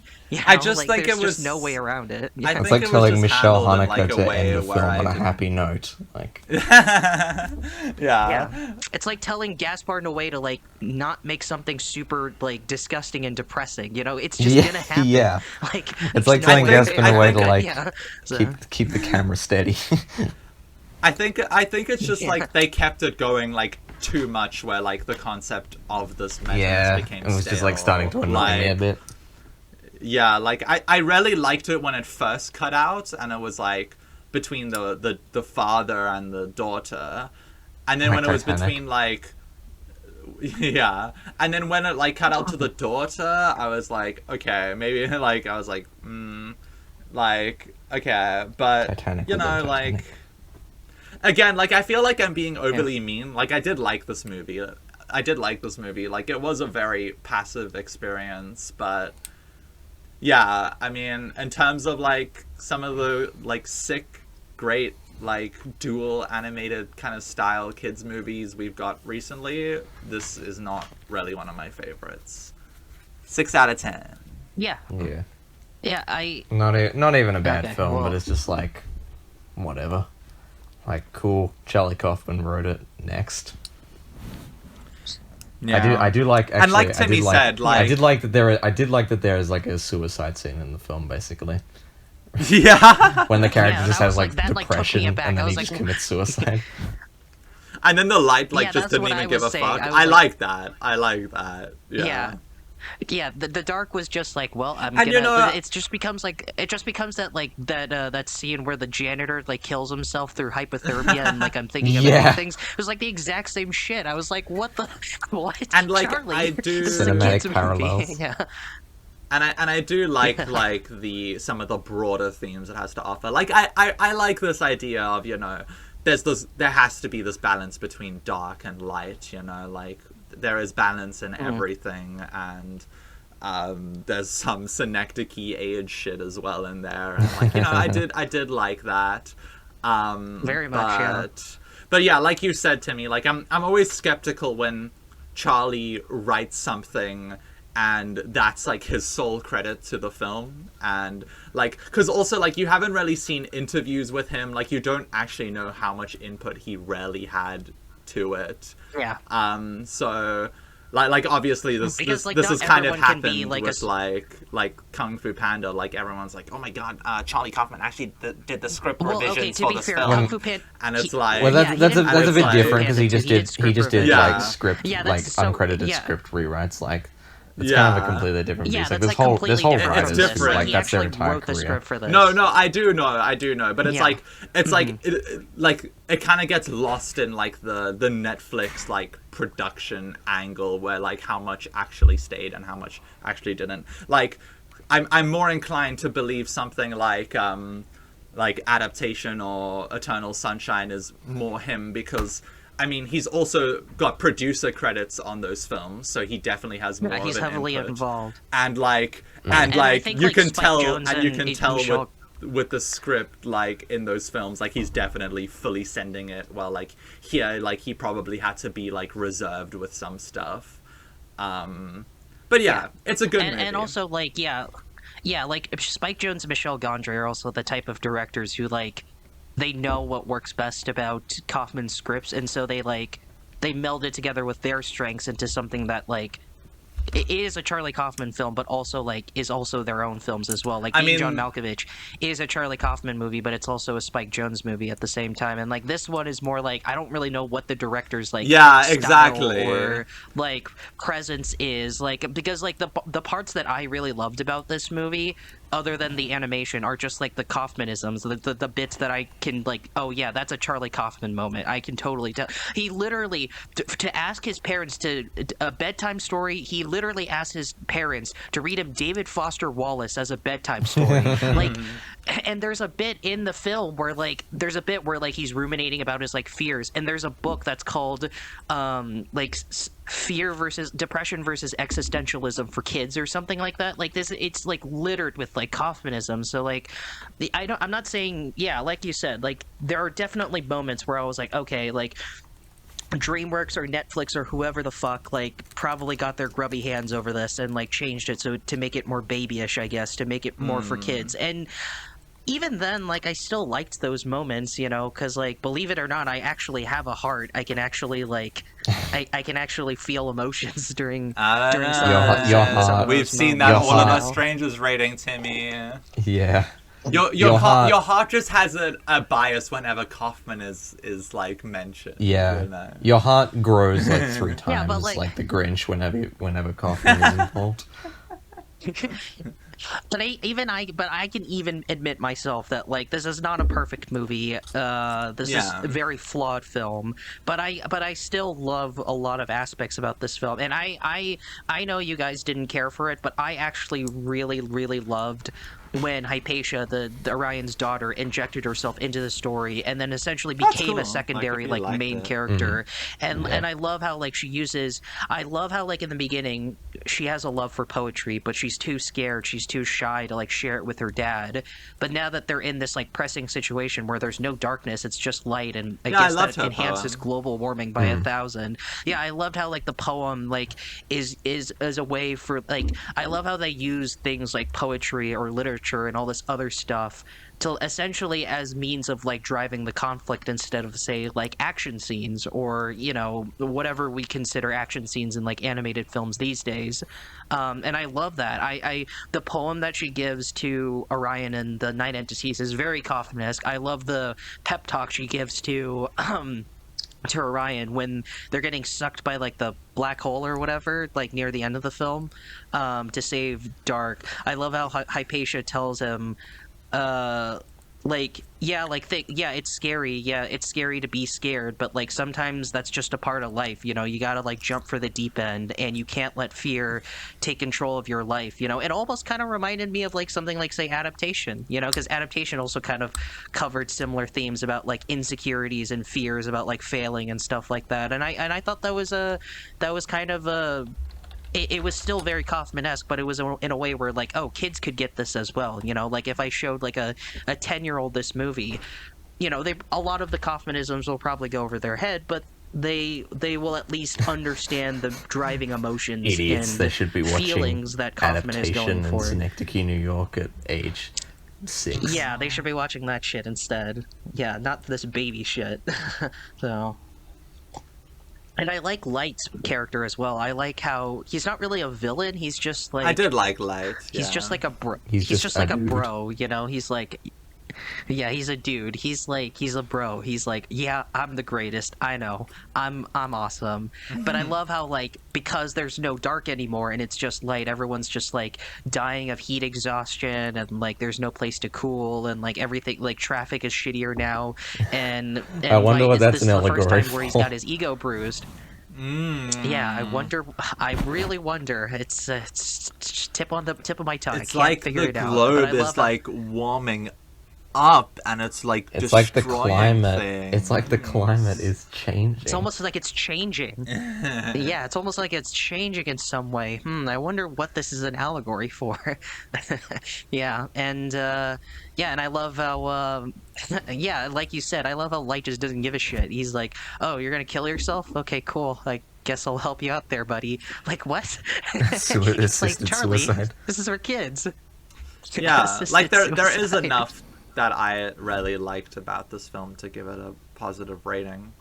But it was mostly just a passive like, yeah, that was cute, but I'm not gonna I'm not gonna ever cling watch this on to again. it. Yeah. Yeah, and I that's fine. And personally, and I liked you mentioned you didn't like the human characters designs, Jules. I Yeah, personally no. liked them. They kind of reminded me of I don't know if you guys saw this other DreamWorks movie. It was called Mr. Peabody and Sherman or some shit. Like it kind of Oh, I reminded me of remember that that. sort of I haven't seen that since I was a fucking kid. design. Yeah. Yeah, Yeah, it I kinda don't really reminded me remember of much that, about that and I liked movie, the but design. yeah, I'll take your word for it. Yeah, it kind of reminded me of the Mr. Peabody and Sherman designs, and this was similar. You know, like it's weird. Like it didn't feel like a Grubhub ad or some shit. You know, like one of those cringe like animated like commercials that that like you know companies would make to sell their products or whatever. I felt like it was better designed than that, and like we were mentioning before, the watercolor-esque aesthetic. You know, like I kind of got like bits of Jesus, Tale of Princess Kaguya, like at some points. Obviously not the same thing at all, totally different styles of animation, but like it definitely kind of reminded me of that sort of aesthetic. I wish they fully committed to that. I'll give you that. I wish it fully committed to being like this watercolor-esque type movie. And I wish the film also fully committed to being like 100% Charlie Kaufman instead of, I'll be generous and say like 75 to 80% Charlie Kaufman, but you know, I still loved it for what it is. And I like I said, I watched this like twice. Because you know, I really did love the film. Like I said, I don't think this is like one of his best, like not at all. Like I in fact I would be smitten to say it's probably his worst film feature length wise. Because yeah, like even then I wasn't going in. Well, what about what's that one film? They made something Human better Nature? than Human Nature. Oh wait, Thank hold God. on. Okay, wait, hold on. Sorry, every time I talk about Charlie Kaufman's filmography, I always forget about Human Nature. That's right. I fucking forgot about that. Yeah, here's another thing. I'm a Charlie Kaufman fan, and Charlie Kaufman fan, and even I can attest that movie's a piece of shit. That movie's bad. I don't like Human Nature at all. I don't like Confessions of a Dangerous Mind either, but to be fair, that one's not really a Charlie Kaufman film because that movie got a lot of rewrites without his permission. I don't even know what that I is. don't like that movie either way. so- It's another It's more Charlie of a George Kaufman film, Clooney but that film. was directed by George Clooney. Yeah, that's more of a George Clooney movie than a Charlie Kaufman movie. Okay. So yeah, this is obviously better than those two. But yeah, I would not. This is nowhere near. This is not. This I wasn't expecting an Anomalisa level film anyway, and this certainly wasn't that. You know, not as good as his writer credit only films, not as good as his directorial features. You know, obviously not as good as any of those, but for what it is, I really liked it. I really quite enjoyed it, and yeah, I could watch it again. But yeah, I kiss his ass, Charlie Kaufman's, all the time, and even I can admit this is not a perfect movie. Maybe it's You not want his necessarily a meat. great movie, but it's still a movie I really enjoyed. Yeah, so. Yeah, I can give ratings now since I'm done saying everything I needed to say. Yeah. Yeah, I mean, we got to move on, so go for it. Yeah, so, yeah. Jules, did you want to give your ratings first? I know Luke already gave it a 6 out of 10, so. Oh yeah, a 6 out of 10 as well. It's fine. It's a Awesome. little inoffensive, little kids movie. It's cool. Cool. He's doing like side quests. I hope he got a nice fat paycheck out of it. Yeah. Side quest. Side quests. You know, whatever finances his next tour. Actually, he doesn't need financing. He's with Netflix now. They'll pay for I fucking did like whatever his bonker shit he's doing. his jackals and fireflies more than this, I think. Yeah, I would say so as well. I like Jackals and Fireflies more than this as well. Yeah. This is like a 7 or an 8 out of 10. I know I gave it an 8, but it was like closer to a 7 anyways, so it's like either a 7 or an 8. So it's a good movie. I would watch it again. If I had kids, I would show them this too, but I don't, so I'll just pretend in my fantasies, I guess. Speaking You could of make up a whole fantasies- story about how you can show this to your kid. Okay, anyway. Speaking of fantasies. Anyway, let's All of Yes. Us Strangers. yeah. Well, So Come yeah, on. anyone want to give the? Yeah, come on, Jules. Oh, I thought you were going to Go introduce ahead. it, Luca, because you're the. I think actually. I did Am I- probably like it the most. Well, I mean, Okay. I gave it a 9, but yeah, you go. I you mean, go. I did too. So me. Yeah, exactly. Me. I didn't. Okay. I did not give it a 9. The I, great actually, I Timmy think it, meme. I think, yeah, the classic The the classic self-fulfilling Timmy prophecy. rating's gonna come up at the end of this discussion. Just a fair warning, everyone. Yeah. I guess it is good that I should introduce it because I mean, we haven't really introduced the other movies. I don't think. I mean, Jules and We I. can just straight Yeah, into yeah. it. Yeah, So, it's fine if you don't want to. Yeah. I honestly had quite an out of body experience watching this film, which is As which in is you were I think high or very no I'm about to explain it, which is very impactful because I mean this film, especially near the end, spoilers for All of Us Strangers. This film also kind of provides an out of body experience. So I'm gonna let you guys. I'm gonna cook again. I'm gonna go for it. Yeah. Do you want us to not Okay. interrupt? No. You can stay for this one, but I'm gonna go ham. Okay. So, I guess I'm gonna start off with saying that I am not the type of person to believe in like reincarnation or this idea of an afterlife, and no hatred to anyone that does believe in that stuff if it's a part of your religious beliefs. No, let's Religious.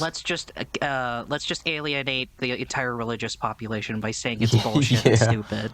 But just because I said all that, I mean, maybe I'm gonna sound crazy, but I don't necessarily agree that all of you is gone after you die. I think you definitely lose your body, and it is the only chance that you get on this earth. That's what I believe.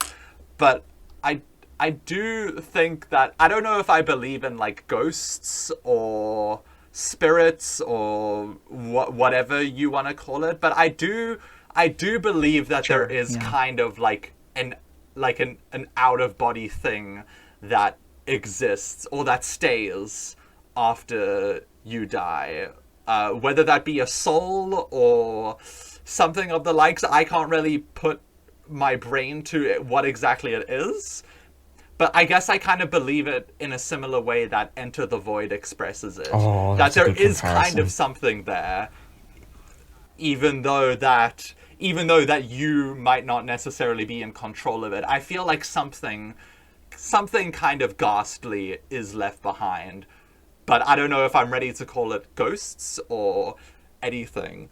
And I had a really out of body experience watching this film because I was sitting there and it got to the ending point, like with Paul Mescal and this, where you kind of find out that he is, I guess, has essentially been a ghost this whole time.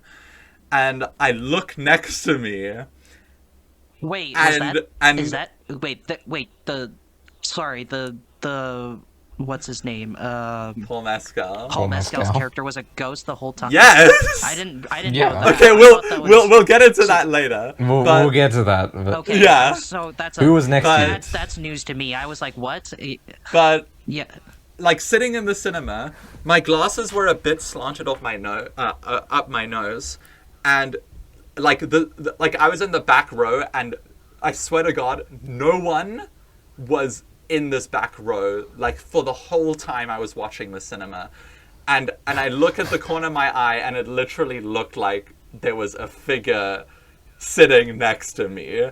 And I turn, there's Oh. nothing there. I'm like, okay, cool, carry on watching. See this like kind of slouching figure there again, or like shadow thing. Look again, nothing there. But there was kind of like this trick in the back of my mind where it felt like there was this like out of body presence in the cinema watching this film, and like fuck. And the Yeah, ending it was a of this ghost. film, like, is also trying to provide a very out of body experience. And fuck, it hits you. It hits you. And I feel like I kind of didn't really process that experience when I first left the film. I was like, yeah, that was really good. But I think this is definitely this film as this is a new phenomenon that I'm going to call the after sun effect, where you watch the film for the first time, and I'm not calling that, and I'm not only calling it the after sun effect because it's a film where Paul Mescal is in it and he dies. Okay, that is one of the correlations, but no, I didn't think that was the main reason. yeah, you called but it it's that not anyway. the main reason.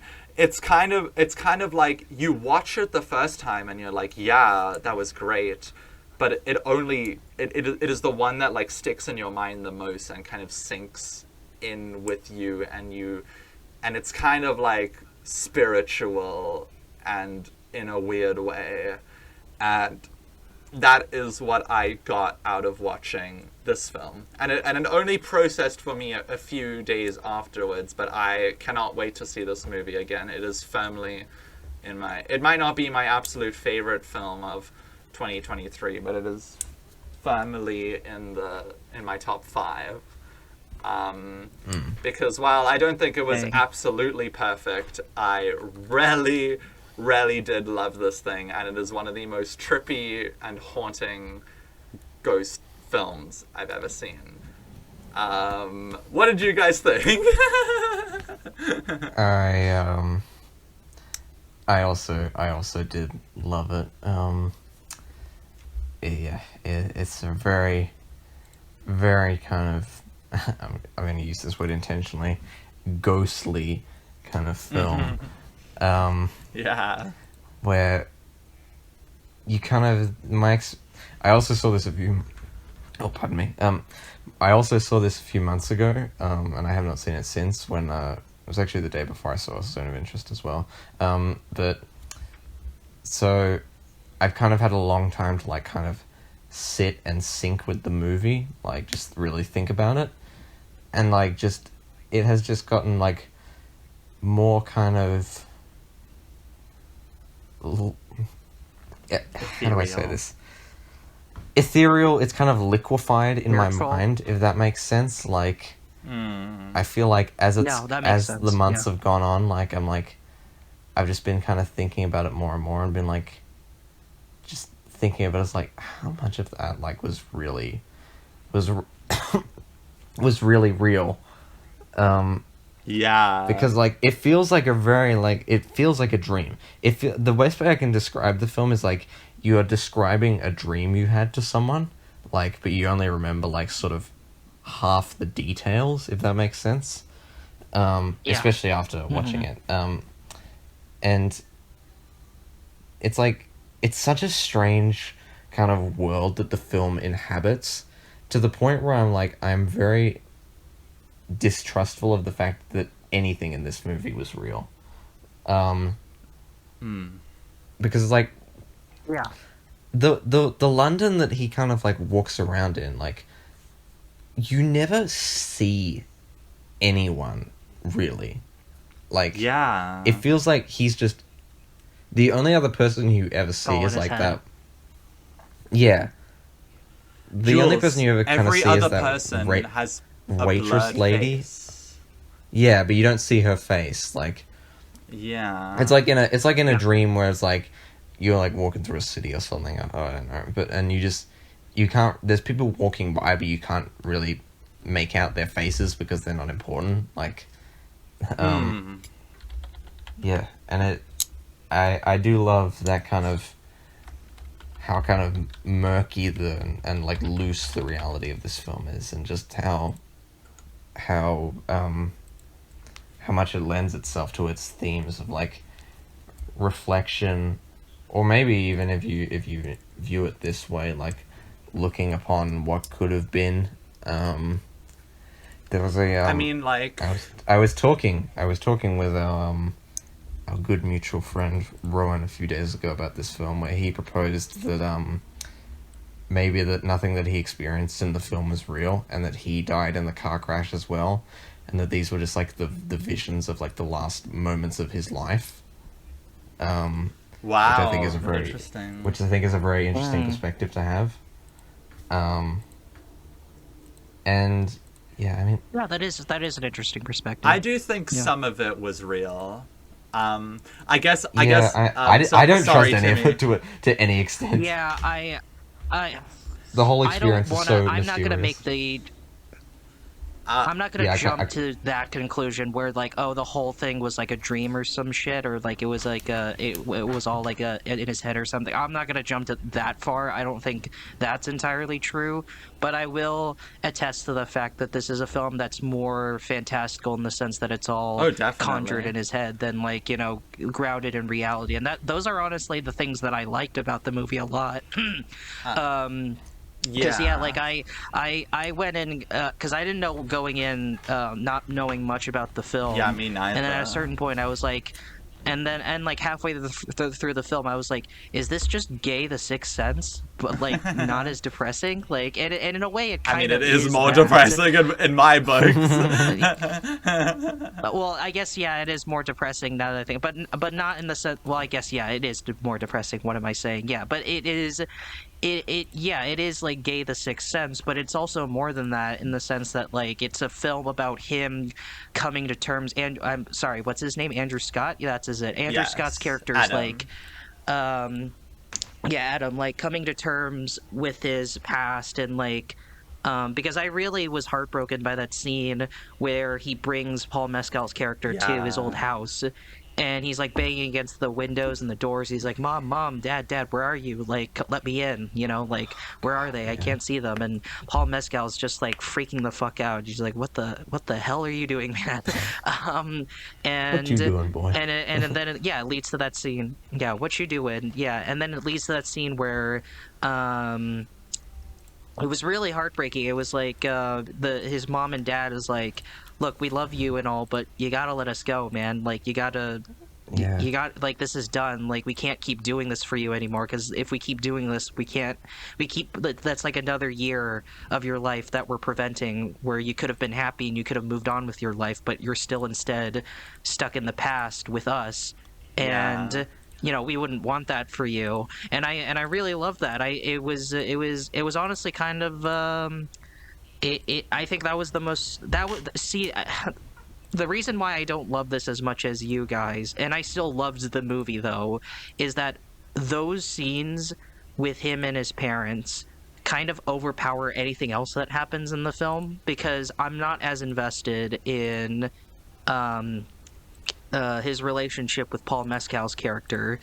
Those were fine. Those were good. Those were equal. Those were had a lot of dramatic elements, and they were very well written, equally compelling. But when I'm thinking about my favorite parts of this film, it's really just all the stuff with his parents and him coming to grips and coming to terms with sort of like the fact that he's been traumatized by this for so long, and he's refused to essentially grow up and move on from this traumatic experience. Yeah.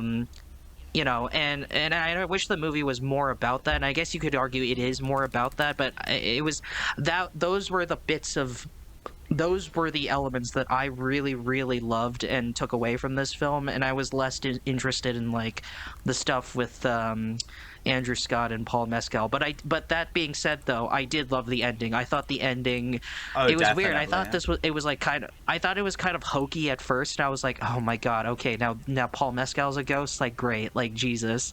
Yeah, so do you want me? Make it... No, you didn't know that. You didn't think he was a ghost. I didn't know that. Well, do you want me to explain it for you quickly, Timmy? Did you just think he was like asleep in the bathtub?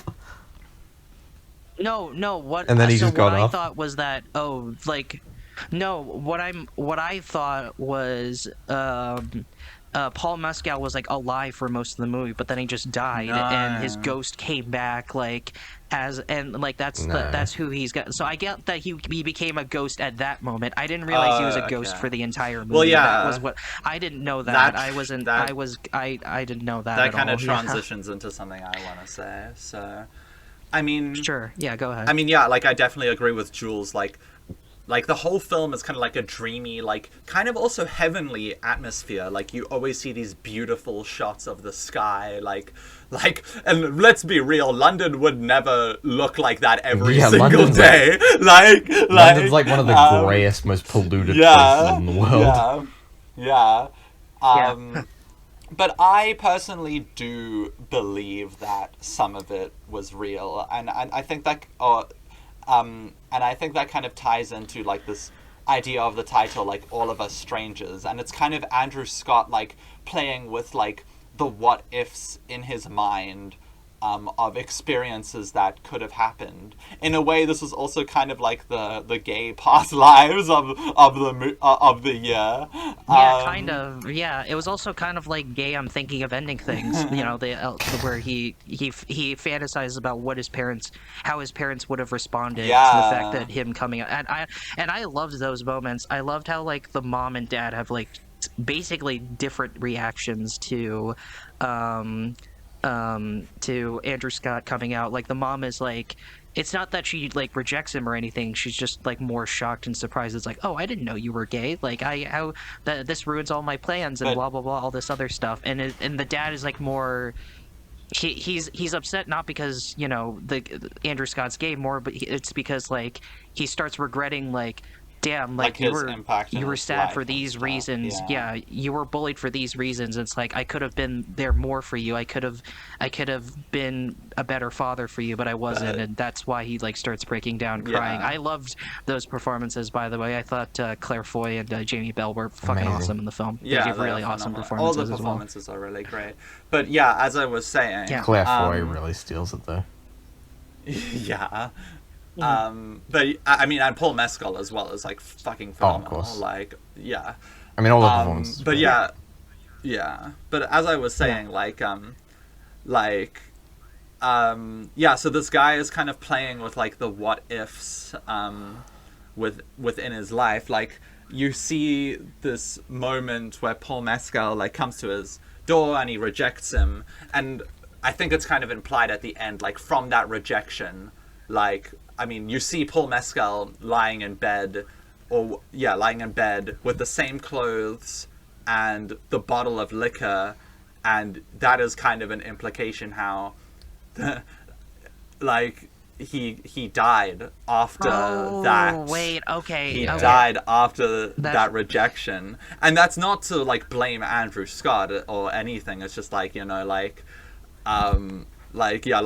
and so the rest of the movie, that isn't like an alive, living Paul Mescal. It's kind of him playing with this idea of what would have happened if I like let this person into my life, and what would have happened if I actually opened up to people and talked to them about things, because he's kind of also reliving this with his parents as well. He's like, what if I actually wasn't so closed and shut in, and if I actually if it's Jules, I'm gonna quote Call Me By Your Name here, like if it's better to speak or to die, like it's kind of like this moment. And like the whole film he's just essentially just talking to ghosts. He's talking to people that aren't Yeah. there. And I guess I just want a bit of hope. I want to know that he is still alive I and want him still to be there, okay, but man. I mean, yeah, but I think at the end where he Yeah. is kind of transported into Stop being this sad. transsensual plane, that he kind of also Mysterious becomes skin victim ending shot. of it. Yes. Yeah. Yeah. There was because I was Stop thinking being like sad. this is gonna be kind of embarrassing, but like when you just because Sure. what I'm talking about is the scene where he just kind of sees him like on the street after the fire alarm bit. It's like when you just kind of see, if this is like an only me thing, this is gonna be super embarrassing. But when you see a person like just on like a public transport or something, or just in the street, and you just think like, what if we had What a life if? together? Like, what if? I Yeah, know. what if? No, That's not I've just me? done that too. That's not just Yeah, you. I Don't think worry that's about happened. it. I feel like that's happened to all of us. But all That of us happens to strangers. literally everyone. Like that. yeah. Yeah. Yeah. But yeah, So what parts would you guys say are like So- the real so- parts then? wait, You hang know, on, like I have my speculations, but I think the Oh, most sorry, go real ahead, yeah, parts finish your thought. are, as I was saying, The the beginning. the beginning up until the fire alarm scene, and then I am maybe conflicted on whether the first scene where he comes up to his apartment, Paul Mescal, is real. But I definitely do agree with kind of your interpretation, Luca, that because it's kind of like in that scene, he's like, there is a feeling of like, this is like, he's giving it like one last chance. Like he doesn't even really expect this to go well. He's like, oh, I'm casual. Like, I'll come in if you want. We can have a bottle. And it's like, he's basically being like, I'll give this one more shot, and if it doesn't work, then I don't know. But so because I think the film is also his kind of what if scenario as much as it is Andrew Scott's, because you could argue like the That's a scenes good point, the yeah. scenes of them having Yeah. sex being like are Paul Mescal's kind of what if, and the other scenes are Andrew Scott's, and they kind of meld together in a certain way.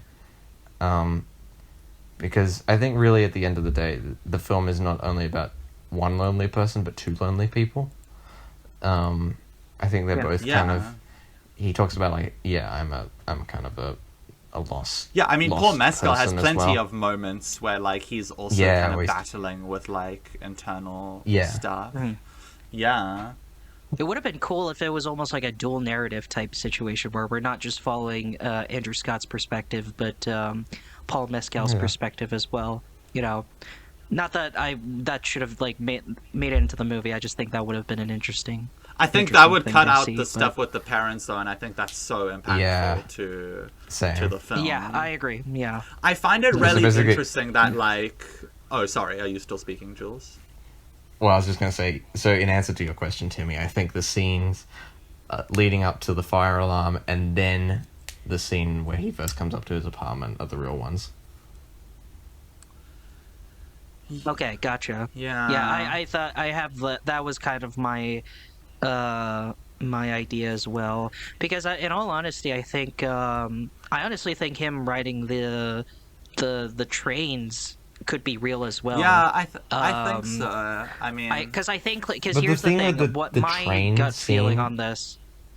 The thing with the train scene for me was like, you never see like the outside of the train, like really like You the do, landscapes go. Oh, you do? Well, you do that one time when he gets on But the that's train like for a- the first time, and you then know, he like, there's like leaves a the train specific- at some point. Yeah. I don't know, maybe I'm just spitballing here, but it's like, you know how, like, maybe I'm trying to inject too much of my own experience into this, but, like, there's sometimes, like, when you're on, like, public Might as transport, well. like a Everyone train or is, something, like- but when you're in, like, Yeah. a routine, there's, like, parts of, like, a thing that you'll just, like, always remember, like, oh, yeah, there's that again, just as I saw it, like, the other day. So it's like, maybe he just had, like, that specific memory of riding around on that train and seeing that place. But it's like, you never really see the outside of the train. Like, it's just kind of like it's very blurry. Like, it's a focus on his face. Like, that's also kind of, he has his eyes closed most of the time on the train.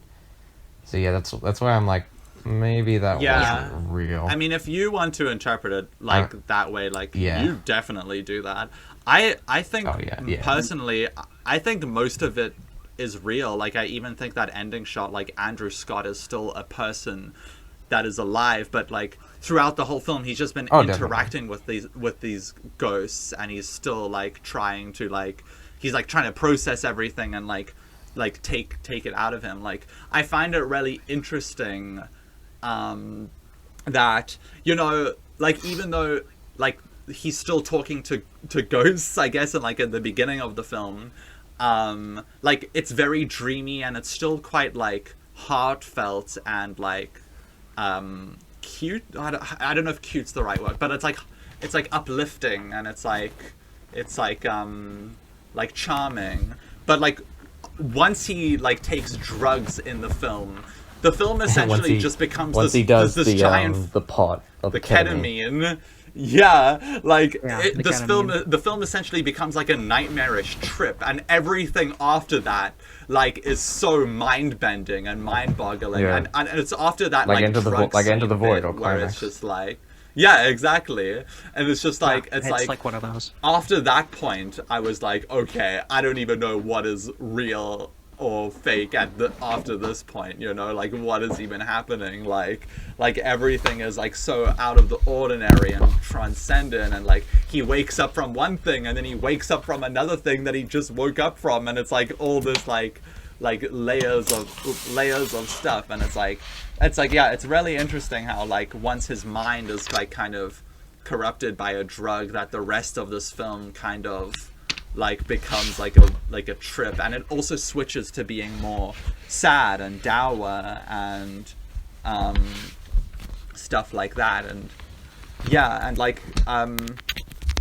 yeah yeah, like I like to think though at least that at least that restaurant scene was real, because I think so. Yeah, actually, in retrospect, that was probably the only one I think, real other scene of the film. I mean, because like, you know, the parents definitely the weren't waitress there. seemed real. The parents definitely. I think it's more just there's a reason why they sat the way they sat, like him on one end and the parents on the other. You know, like because and like the waitress is like, "Are you sure? Like this is a lot of food," like kind of implying for like one person. You know? Yeah, that so I from that like I assumed that like the actual setting that they're in, yes, is real, but like the conversations he's having with his parents, like that's obviously, you know, fake, but that's also him kind of coming to terms with like, oh, this has got to stop now. I got to live my life, blah blah blah, whatever. Because I think when the waitress comes in and gives him all the food and the milkshakes and stuff, like all that stuff is real. But in a way, I like it because it's like a little grounded, because it's him finally. You know, it's like the Bruce Willis twist in The Sixth Sense, where it's like it turns out all the things that he was at, the things themselves were real, but he himself wasn't, type situation. And it was really heartbreaking because of that. I love how, like you guys were mentioning, the film doesn't explicitly tell you, oh, is this shit real, or is this like in his head? And like it doesn't tell you, but it's up to you to decide like what is real and what isn't. And I really admired the movie for doing that. Yeah. And at that restaurant scene, like, oh god, it's so. That's the part that I started seeing the maybe ghosts that were in my cinema. And like, in that moment, like they kind of are reliving the car crash as well. Like that's the moment that they died in real life is the moment that they are leaving Andrew Scott's character. Because the father disappears first, and you are told that the father like was the first one to go in the car crash, and then you're also told that the mother stayed, but she lost her vision, and then that's why the mother in that scene is like, I can't see you anymore. Like, are you still there? And it's like it's so, and like even earlier in the film, he's like, they're like, did it happen swiftly? Like, did we die fast? And he was like, yeah, it was swift, it was quick. When we know that just wasn't true, because that's not true. Yeah. And like that was definitely him like trying to like reassure them and like become more comfortable with the situation, I guess, surrounding his parents' death. And like yeah, Yeah. I mean, yeah, throughout the whole thing he's playing these what if scenarios, and it's definitely a film about like not being able to express yourself and like fully talk about the things that affect you, and being open and opening up to people. And yeah, it is a phenomenal film. I'm still thinking about it. I'm gonna go watch it again as soon as I can, along with Poor Things. I'm gonna go watch those two again. Those are the two that I need to go watch in cinemas again. Because I really love this one. I mean, I could talk about it for ages, but I feel like we gotta move on. Like we gotta move on at some point, hang you know. on. Hang on. Can Okay. I want to talk about like how the film affected me emotionally. Go for it. Sure. Go ahead, yeah. Okay, I'm gonna stumble a little bit here, but Luca, did you cry after the film? I did cry after the film. Yeah. Yeah. I mean, it kinda obviously, just- as like gays, like also just that coming out story is also very impactful and personal. Like, yeah. But you go, George. Well, yeah, it's a very impactful film for me, and I cried a lot after, like a few hours after I'd really kind of sat with it for a little bit, because I think the Andrew Scott character is like a very intensely relatable character for me. Like just the idea of like as a mostly gay person myself, just being like, because I hope my parents don't listen to this, but I am still closeted from them, We can and it's cut like a lot of stuff. We can cut a lot of stuff out. It's fine. no, keep it in here. I want you to. Okay. Yeah, I'm still closeted, but it's like, and of course they're in no way homophobic, but it's like the nervousness of like of doing that is very pressurizing, if that makes sense. And pressurizing is probably not the right word. I don't think that is a word even. There is a lot of pressure, is what I'm trying to say. And yeah, and I think the idea of like not being able to say like everything you want to say, like before someone goes, Before is, it's too late. Before it's too late. That's a very deeply like frightening concept to me. So much so that I've recorded like video messages to like individual people just in the event that like in the event that I die. Yes, you both have one, by the way. Yeah. And Jules. Oh, yeah, I feel love very you. sad now. Timmy's one better have like No, I mean, Timmy, because I'm dead, you have to give Safe a 10 out of 10. I was I do thinking actually, more I like, do, I was did thinking more actually it wouldn't be mention 7 out of 10s in it. okay. I was honestly like, I was more thinking like I wouldn't be surprised if half the message was just like anime moans or some shit. I wouldn't be surprised if that was the case. Yeah. I've assembled you this collection of of my favorite hentai that I'm going to recommend to you. please Honestly, use it well. thank you. Yeah. Jump Okay, after let's it not well. ruin this Yeah, this is your emotional parting moment. gift. Yeah, let's not ruin this moment. I just Yeah, wanted but to anyway, Josh, yeah. yeah, and I think the kind of in the past I've kind of dealt with like a lot of like, what's the word? Self homophobia, in a way where it's like, is this correct to be feeling? Like, do I want to feel this? Like, because I think also that character does feel that way as well. Like he's like, yeah, I'm gay, and I know I am gay, but like, do I want to be, in a way? Like, am I fully comfortable with like knowing this is who I am? Like, because I'm really not sure of any part of myself. And yeah, I've also kind of had this thing where it's like living in the past, you know. In fact, so much so that I wrote my own short film about it, that I made, and Oh wow. and yeah, it's a very intensely relatable film. I've just kind of been through the same emotions, and that's why I loved it so much. It affected me very much emotionally. Yeah, beautiful, beautiful, beautiful, beautiful. Absolutely loved it a lot.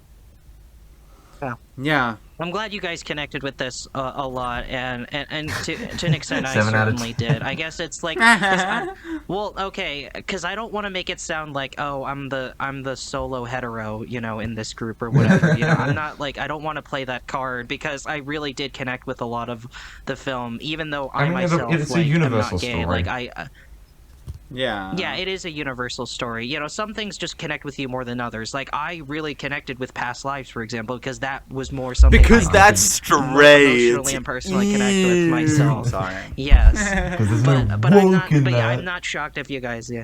Yeah, 16. There's no like Yeah. gay sex in Past Lives, so obviously Timmy liked it more. Yeah, That's 7 why I out of didn't 10. rate Yeah, Past Lives. I mean, higher, like- you don't get to see Paul Mescal's ass in that. If Yeah, the that's Past Lives true. had that, Exactly. I would have liked it more. I mean, like this. That's why this one is like me and Jules's Past Lives, because I mean, it like Because even Paul though like Mescal's ass is in it. yeah, no, because like I mean, like I mean, Starting to think even it is for even that though reason. like films like Past Lives and films like All of Us Strangers, like they have universal experiences, there's obviously gonna be deeper things in them that only the people expressed in that film will like really fully understand. Like I imagine Past Lives hits more for Timmy, like being a American Korean person. I mean, that was something that Yeah. Timmy talked about, like in our discussion of Past Lives. I mean, and me and Jules being like, part of the LGBT White as sandwich, fuck. and loving Paul Mescal's ass, connect Yeah. with this it's film. about the white community. So, It's a white film. You guys connected with the white people. Wait, no, I didn't say that. I was referring to Past Lives. No, I know. I was joking. Yeah. So, but yeah, great film. 9 or 10 out of 10 for me. I loved Yes. 9, 10 out of 10. Very, very, very relatable. Great depiction of loneliness, shyness. As a loneliness and shyness master myself. Great very depiction of relatable fucked film. up dreams. As someone who always Yeah, has great fucked depiction up of fucked up dreams. Yeah, Yeah. One day I'll just talk about my Um, dreams on this podcast. yeah. Yeah, 9 Honestly, 9 I out of can't 10. remember Very any close of to a them. 10. You don't remember any of your Yeah, dreams? same. Yeah, honestly, I can't. The last dream I can ever remember having was when I was like 12, and it was the weirdest one fucking ever. It was like it was As like are an all dreams. X-Men zombie like crossover or whatever, where like Oh, it that started sounds out as me awesome. playing. No, it really is weird because Jack Black shows up at some Oh, point hell in yeah. this X-Men zombie hell dream yeah, or that sounds whatever. I'll fucking tell you guys sick. about this later. Yeah, You I'll don't tell you guys like about write this later down. once I finally. You don't write yeah. down your dreams or anything, like a dream, one of those dream journals. No, but I remember like the highlights because I don't remember most of my dreams at this point. Like I don't remember what I dreamed about like last night while I was asleep. So, and that's been that way for a long while. But maybe it's just because I'm a special snowflake. So anyway, I'm remember giving this Paul one a Mescal's 7 ass. out of 10. But to be fair, this is closer to an 8 than a 6. So like this could be an 8 because I do want to rewatch this at some point. But I'll stick with the 7 at this stage. So sorry, fam. 7. Y'all. Whatever. Damn. Nah, Timmy. Let's whip out the quote. What's the quote? Luca I and Jules posted it just in had the the most group chat. profound experience of their life. Timmy POV, 7 out of 10. Timmy watching the Yeah. best movie ever, Would've been knowing worse. full well he's going to give it a 7 out of 10. Top Gun Maverick. Yeah. Hi. It's a self-fulfilling prophecy. That is what it is. So speaking Okay. of I don't know. Your recommendation, go do it. Yeah, goddamn. We are 2 hours in and we still have to talk about the recommendation. Okay, so basically we had a theme going which was films released on our birthdays, and I chose the film Nocturnal Animals, which was released on my birthday, apparently, according to the birthday website. Famousbirthdays.com, they never lie. They never lie. And, you know, I really love a single man, so I was like, let's recommend this. And a lot of people seem to really like it. And A lot of people seem I to don't really know hate about it. yeah. Yeah, I think this one is more divisive than A Single Man. Yeah. Some people My like it more dad- than A my Single Man. dad Other people hates this like film. do absolutely hate this. Oh, your dad hates Really? it? Okay. Interesting. Yeah, I was talking I know a to couple him people about who it, and did he not was like like, this at all. and Yeah. he said, this is like a rich man's idea of what being a poor man is. That's honestly kind of fair. That's fair. But yeah, so I really love A Single Man, so I was like, okay. And I ended up spoilers obviously. And I ended up really Yeah, liking this spoilers. film, but it was not what I expected at all. So all I had ever known about this film was this poster, the title called Nocturnal Animals, and Amy Adams. That's literally all I knew. I didn't know Jake Gyllenhaal was in it. I didn't know Armie fucking Hammer was in it. I didn't he's on the know poster, though. Michael Shannon was in it. No, it's literally just Amy Adams in the poster. No, but there's like a shadowy effect of Jake Gyllenhaal in the movie. It's like impossible to miss it. It's like you'd have to be like partially blind not to I catch it. literally can't see it in the poster that's on Letterboxd. So, yeah. Okay. Anyways, so I was like, okay, what is this gonna be? I genuinely thought this was gonna be like some kind of lucrative kind of BDSM kind of movie. Because like I was like if you 50 see that Shades poster, of Grey or something. I thought it was gonna be like Yeah. artful 50 Shades of Grey is genuinely what I thought it was gonna be. Because I was like, okay, Is that even Shades of possible? Grey, Luca. 50 Shades of Gay. No. Oh, I wish. But I was like, yeah, like that's a cool poster. It kind of like it's called Nocturnal Animals. It's like about, you know, people being up at night and animals, like kind of like a sexual term in Wales. Like, oh, you animal. So like, yeah, I genuinely thought like this was gonna be like some like kind of movie-esque like that. And what I got was obviously very different. Yeah. But I didn't. I can imagine your like reaction it. just as soon as it starts with the naked fat ladies like dancing around. Okay, I really fuck like is it? that. Yeah. I really like that. But I mean, that's a great when way it to got open the to, film. like, when it got to Yeah, like I was the like, oh, we're opening with tits. Nice, great, yeah. So when it got to Body like positivity. the first Jake Gyllenhaal like scene, Chapter. like on the road, fucking hell, I was stressed out of my mind. This movie honestly kind of ruined me at points. I did not want to watch many scenes of this movie. I was like, please no, please just no, please, I do not want to watch this. yeah, that like 20 to 30 minute section is literally the most probably the most intense like section of a movie Yeah. I think I've seen in recent years. Yeah. It's so just like, it is- oh my god. Just like, please, Yeah, please just fucking floor the accelerator, just get out. And then they're like, And the thing is- yeah, and the tire, and thing- you're like, and- just like, oh and the no, thing is, please. Yeah. And the thing is, I had seen this movie before. I saw it when it came out, so like I knew that was coming. But I still like the fact that I could still like have the chills and be on the edge of my seat, really God, yeah, it scared. works so well like on the even though I second knew watch. what was coming, it really does. I'm just saying. So for me, There's a Yeah, go ahead. There's a, Yeah, sorry, there's finish a, your point. There's a jump scare in this movie that managed to scare me more than any single horror movie I've ever seen in my life. What Yeah, bit was it? that's all I'll say. It's Oh. the I one. want Tom Ford to. It's the one where like they're looking on like the baby camera, and then like Oh yeah, like, the FNAF that jump random scare of Jake Gyllenhaal. yeah, The- I was Yeah. I was just like, what the fuck? Like, I honestly even thought that was kind of like didn't even need to be there. I was just like, why? That's right.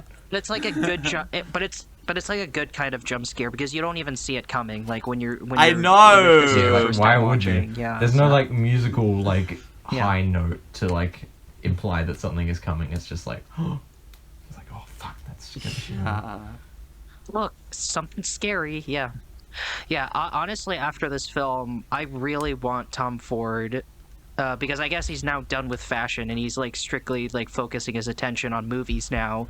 I really hope he makes a horror film at some point, because like, even though this film isn't technically a horror film, I think this is literally one of the most intense and scariest movies, like modern films. Crazy. Because like that scene where he's like getting pulled over by Aaron Taylor Johnson and his posse is like so intense. I was like genuinely like terrified for like that entire section. And even though the entire movie, you know, chills out a little bit after that, it's still like it still grabs you by so I loved this, by the way. I guess I should just state that out of the way. I liked this more than A Single Man, and I really love just kind of how scary the film is in terms of like it's not interested in like, you know, jump scares or anything, even though we did talk about a jump scare. It's more about like trauma and like guilt and how those things can be terrifying to you, because I love how they parallel the story that Jake Gyllenhaal writes with I love like the two characters that Jake Gyllenhaal plays. He plays like two different characters and they're very different, even though he's like technically the same character, kind of a little. Like it's still he plays them very differently, and I love how Jake Gyllenhaal. Okay, the writer's name is Edward, right? I'll just go with that. Edward's like path to revenge. I love how it mirrors that with Tony's path to revenge. But I love how like the similarities are not obvious when you first watch it. There's no like specific similarity that really jumps out to you at first, but like the more you think about it, the more how similar they are, because Edward is also on his own path of revenge, because like obviously like his heart was broken by the fact that not only Amy Adams wanted to divorce him, but also it's revealed that like she terminated her pregnancy with him, and she ran off with noted good person Armie Hammer. And we can see how like that was a huge mistake on her end, because she's Luca. Yes. Luca, this film is a Call Me by Your Name prequel. When he left Timothy Chalamet to go marry Amy Adams.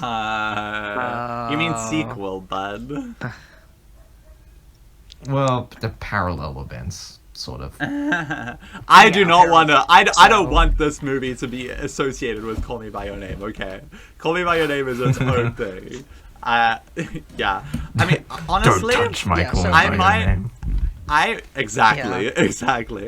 I was just gonna say, like, just to finish my yeah. last point, like, I love how go. like Edward's path for revenge mirrors that with Tony's path for revenge, because they're at their core, they're both people who lost something, but like they didn't just lose it. It was like very like violently taken away from them, and so they're out on this path to essentially right the wrongs and like get back at the people who they felt like ruined their lives. But once they finally get their revenge, it's like so meaningless and it's so like nothing, because like like Tony shoots Aaron Taylor Johnson, but then he accidentally shoots himself like a fucking idiot. So like that was all kind of for nothing. And then like like Edward did get the last laugh by like basically standing up Amy Adams's character and just letting her sit all by herself in the restaurant. Yeah. But that is also meaningless, because it's like, well, so what? Like, that's not going to bring back your marriage. That's not going to bring back your hypothetical child. And I love how the hypothetical child, this movie is so cheeky. It is so meta. I love the decision to cast Isla Fisher as essentially Amy Adams, because like the whole meme is that like Isla Fisher.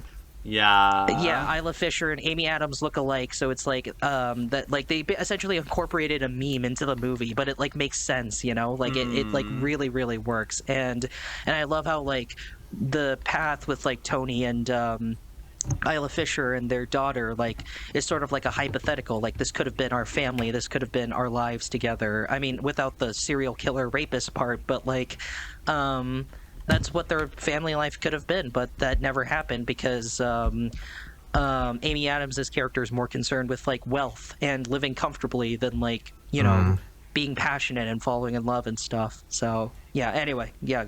Go ahead with whatever points you were gonna make. I'm done.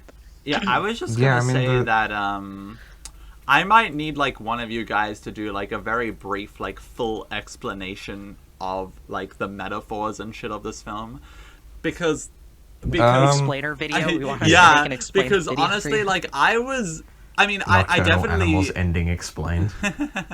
yeah, literally. Like, I definitely picked up on a lot of stuff, but also, like, this film was just so stressful and uncomfortable that, like I also couldn't really fully focus because, like, my gut was just clenching, and I was just like, I just want this to be over, please. You're talking to a guy whose favorite movie of all time is A Clockwork Orange. This film is made for me. This is made for my specific tastes and sensibilities. Yeah. One thing that I was kind of confused about. Oh, thanks, Jules. Jules just posted a Nocturnal Animals ending explained video. I didn't actually think that was going to turn up with anything. One thing I was kind of confused about was Michael Shannon's motivations to like go through and like kill these people, and like he didn't really care that he died. I get it because like he had cancer and shit and he was gonna die anyways, and like I get why he empathized like so dearly much with Jake Gyllenhaal, or one of Jake Gyllenhaal's characters, because of like the mother-daughter thing. And he said that he had like a wife and daughter. Was like his wife and daughter also dead, or were they alive? Because I interpret it as his wife is dead, but his daughters, like they're very disconnected. They don't really talk a lot, and you could just also like the daughter, the Amy like, Adams daughter in the film. Okay. Yeah. Okay. Because, like, yeah, I was like, bro, if you have a wife and kids, then why are you helping this dude? Like, why are you risking your life? Like, go spend time with them before you die. But, like, I guess it makes more sense if, like, it was kind of like a mirror of Tony's character. That's why he empathized with him so much and helped him so dearly. Because, like, there are many moments in this film where it made me think, like, is fucking Tony just actually fucking crazy? Like that villain guy was such a good gaslighter that he made me think that, did Tony just like come up with this whole thing? Like, did he like picture, like, make it up in his mind or something? Like I was like, to be fair, no one is perfectly sane in this yeah, film. Like, everyone's that's a true. little crazy in this movie. No one is like 100% not crazy. Yeah, so I was like I was like hoping to God. I was like, I swear if that happens. Mad inside. I was like praying for that not to happen, and thankfully they did stick to, you know, that guy did actually do all that heinous shit, and he does get punished for it.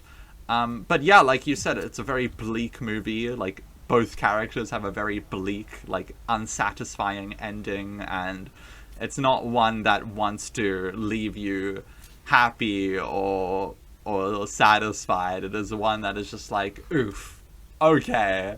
But yeah. I do love speaking to the whole, like, kind of what you were talking about, Timmy, earlier, about the revenge was not enough kind of thing. Like, it just leaves you empty. I do like how quick the death of Aaron Taylor Johnson's character, who is like built up to be like so like, oh my fucking god, like I am just waiting for the moment that this guy gets like his comeuppance.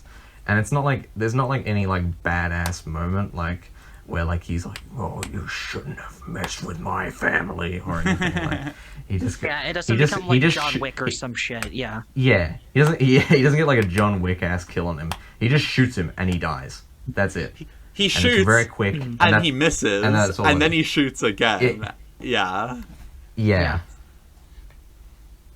Sorry. And it's like, and what I love Oh, It's sorry. not Go ahead. Finish dramatic. your It's thought. just Yeah. it's just that was it. It was that, and it's done basically. Yeah.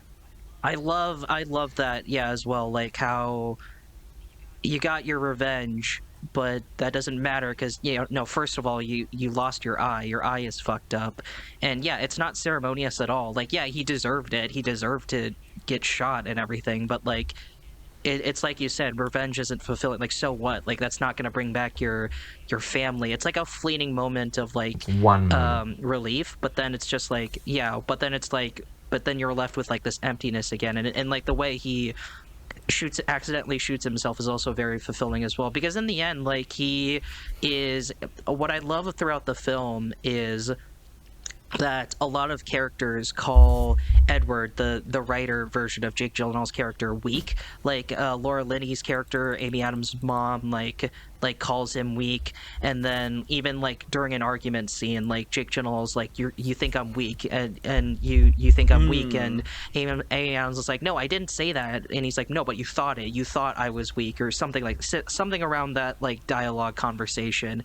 And I love how like that's incorporated into his character, because I love that moment where um after they shoot that one guy, but Aaron Taylor Johnson gets away, and then Jake Gyllenhaal's the Tony, Jesus Christ, Tony, like starts breaking down crying, not because like they killed a person, like he's fine with that. He's more just like he's like screaming out how like I'm not strong, I'm weak, I'm not this like badass macho man, I'm just like a little bitch basically. And Yeah. Michael Shannon's character is there essentially as like a coping mechanism for not just the character but also the Edward as well. Like he's like, no, you're not weak, you're strong, you're a good man, you're a good person, and blah blah blah, all this other stuff. And I love how like self-aggrandizing it is, like how like he needs this book to essentially feel better about himself.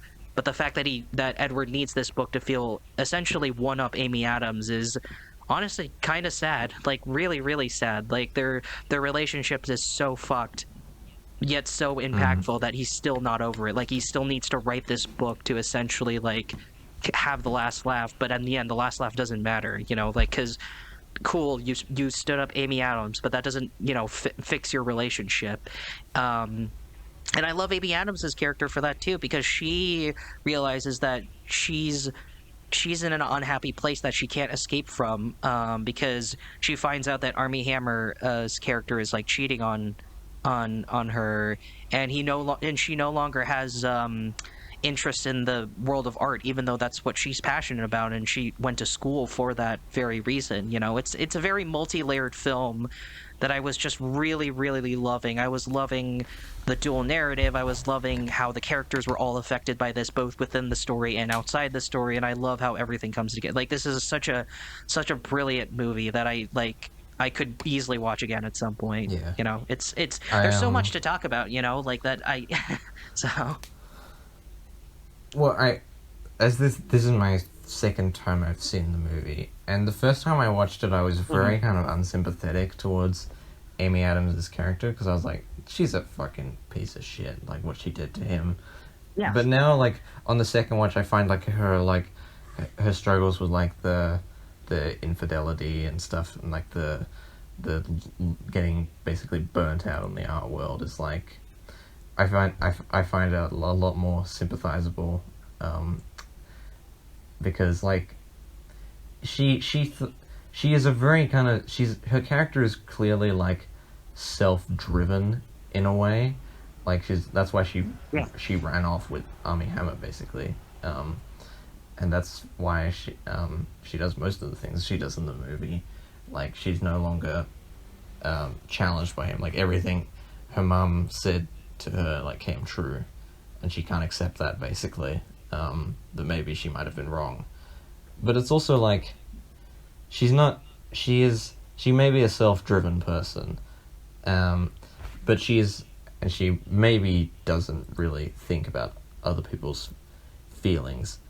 But like, once she like experiences like real like long term unhappiness, like, you can see it, like, it really weighs down on her conscience. She's like, and kind of in the, because she's obviously reading the book and she's like, oh fuck, is this like, what's that scene from Euphoria? Like, Is it literally fucking me? play Oh, about- is this play about us? Yeah.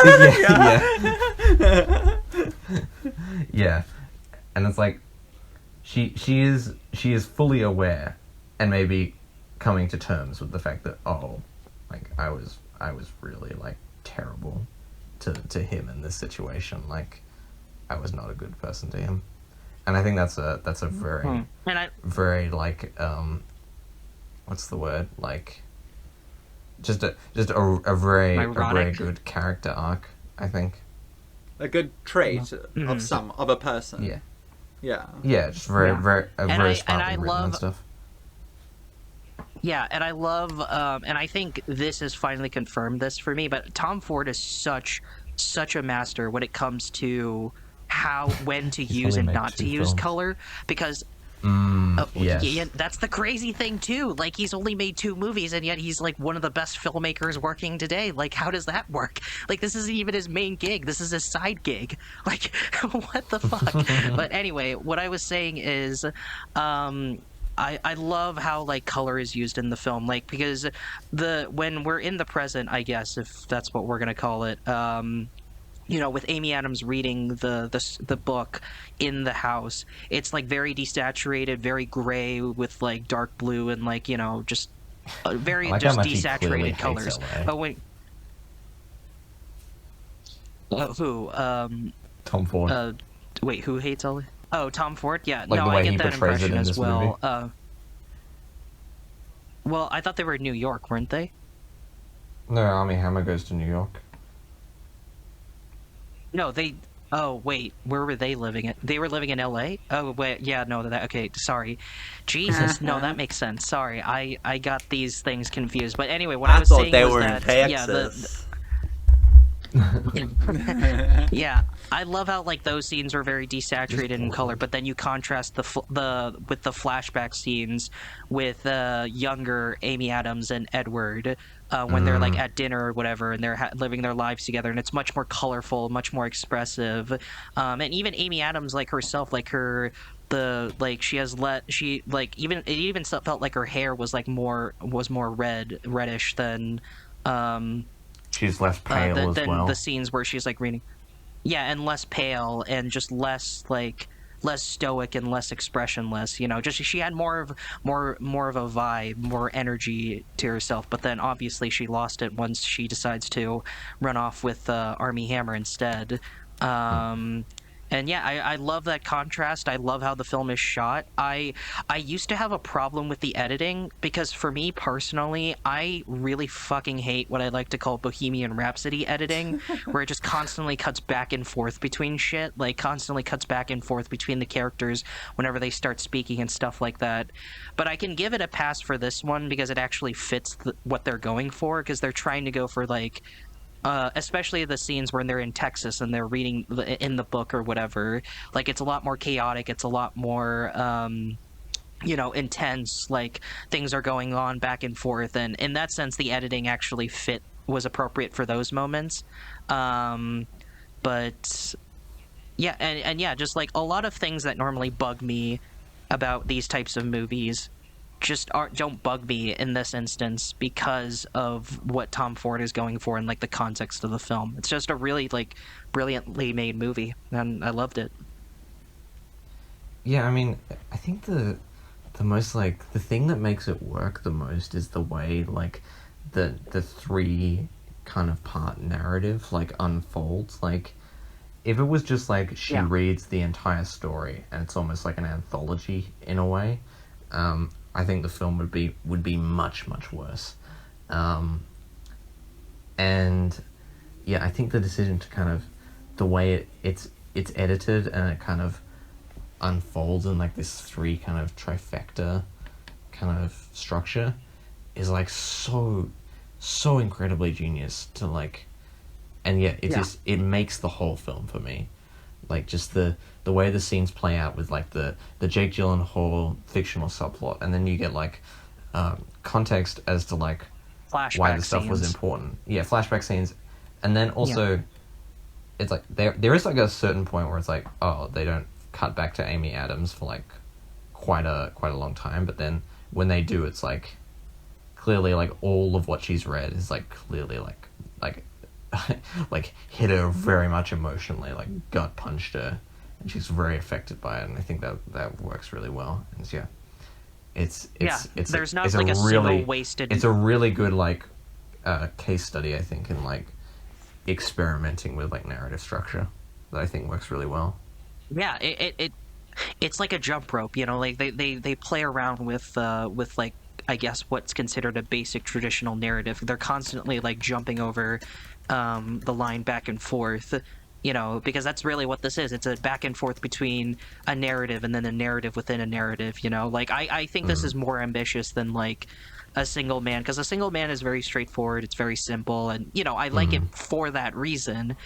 But this is more kind of what I'm interested in terms of like the films that I enjoy, you know, playing around with narrative and, you know, going for basically like trying like reach for the stars and see if you can hit it. And I think this hits it very well. And like you said, I love the editing. Like it has to be edited this way. It couldn't be edited any other way. The way the film is shot has to be shot this way. It couldn't be shot any other way. Yeah, it's like a very any other way. Yeah, it's a very precise move. Everything was precisely done. Like, there is no fat to cut out of this film, like, at all. I'm very curious to read the screenplay now. I'd quite like to read it, like, see how much it matches to the finished film. Yeah, I'd be curious as well. Yeah. Yeah, it's Yeah, I don't have any, like, I have like some nitpicky flaws, but like that really doesn't matter. Like it's a really awesome movie as it is. Yeah. Yeah, it is such a like a. I do like that they how much you start to draw your own conclusions about like what the meaning or subtext behind the book itself is alongside Amy Adams. Like as you get more of those flashback scenes, you kind of just begin to like sort of put the pieces together in your mind, like. Oh, like I see what this is now. Like this is, and it is. Yeah, it is such a. It's such a raw kind of like way of revenging yourself or to someone, like really one-upping them. Like that is like a fucked thing to do. Like you're really fucking with their head. Everyone is incredibly petty. Everyone's it's incredibly petty. I mean, yeah, I mean, like not to say that what she didn't do to him was even more fucked. I mean, yeah, but also like writing a whole book about like people about someone who gets raped and dies. Right there. Yeah, who is clearly meant to be her, and then does all that, and then also leaves her like by herself at like the fucking dinner table. It's like, ooh, you bitch! Like, I mean, like everyone in this movie is a goddamn bitch. Like.